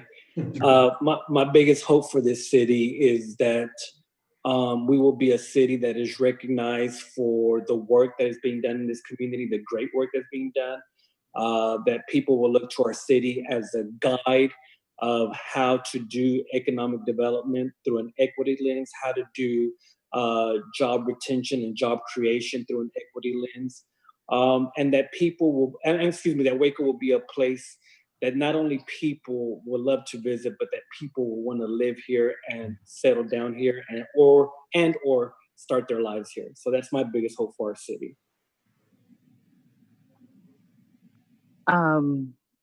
That is a leveled question. My biggest hope for the city is that from anyone's perspective, it is reflective of its true self. So what that means is no matter where you come from, where you are born here, migrated here, matriculated here through university, when you look at Waco, you see yourself. That's going to take work because it depends on where you're looking, what you see. But when we get to our true self, to our real self, it won't matter whose eyes are on Waco, they will see themselves. And that's my hope. That's good. Love that. Jason, thank you for being here and interviewing and applying for this position.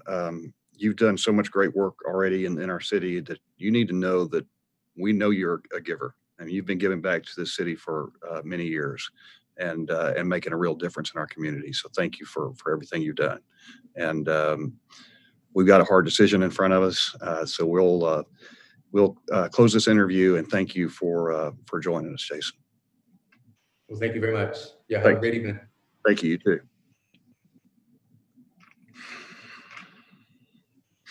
Let's see if I can get back to what we're supposed to be doing now.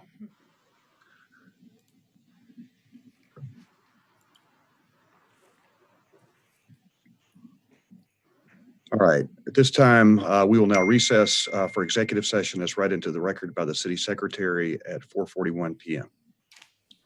Notice is hereby given that the City Council will go into executive session in accordance with the following provisions. 1, Personnel, Texas Open Meetings Act, Section 551.074, City Council Member for District 4.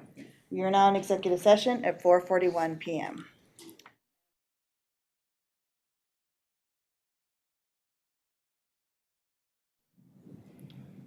Good evening. We will now reconvene the meeting at 5:30 p.m. to consider Resolution 2020-421. This is a resolution to consider a resolution appointing qualified applicants to the City Council District 4 vacancy for the unexpired term or until this next city general election to be held on November 3rd, 2020. Is there a motion? I'll move that we appoint Darius Ewing to fill the vacant seat for City Council District 4. I second. We have a motion and a second. Any discussion?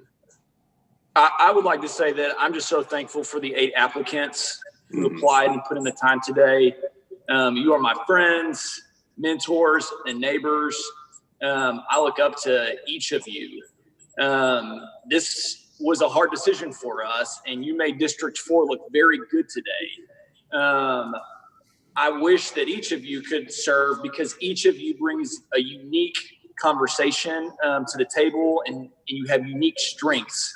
This was a very difficult decision for this council to make. And I'm so thankful for this council because we're able to work together and find consensus and really evaluate the needs of the district, but this team in general. And it was in that spirit that we have this motion today. And so I'm so thankful for the applicants who are just good, quality, decent, good people who love our city. I'm excited for November to see what comes when there can be an election, but thrilled for the nomination, albeit a very tough set of candidates that applied and made it a difficult decision for. So thank you to everyone for your time and effort. And I know District 4 was going to be in good hands no matter what because of the applicants that applied, and I feel very certain of that today. And I will just add, I agree with everything that Dylan just said. I need to let the public know that after we concluded the last interview and while we were in executive session, Jason Ramos withdrew his application. So he was not under consideration by the council at that point. But any other comments? I also want to thank all of the applicants for their time and their willingness to want to serve. You know, I was very encouraged to see how many people from diverse backgrounds and of all ages and of all stories of life that just applied to be a part of such an exciting time in Waco. And so it made the job for council very difficult. There was a lot of discussion going on, but I'm also very encouraged that whoever the person was going to be, that they were going to continue doing the great work that Councilmember Meek started in his district and so many council members beforehand. And so I'm excited to work with this new individual. And even though we will miss Councilmember Meek a lot, but I was very encouraged to see the number of people that just showed their willingness to want to represent their district. And I'll just say in addition to that, it was great to hear from all 8 of those people who are all doing great work in our community. The diversity is, as y'all have mentioned, is fantastic, but just seeing the level of volunteerism and engagement that we have in our community from all those people who live in District 4, really exciting. Also exciting to see young professionals who are staying in Waco and engaging in Waco. So those efforts are paying off that we've been working on for a long time to try to get young professionals to stay in Waco. So any further discussion? All right, then all in favor, please signify by raising your hand. That motion carries unanimously. Darius Ewing will be sworn in at the July 7th meeting. That will be Councilmember Meek's final meeting with this council, and we will say our goodbyes to him at that time. There being no further business, we will adjourn the meeting at 5:35 p.m. Thank you all.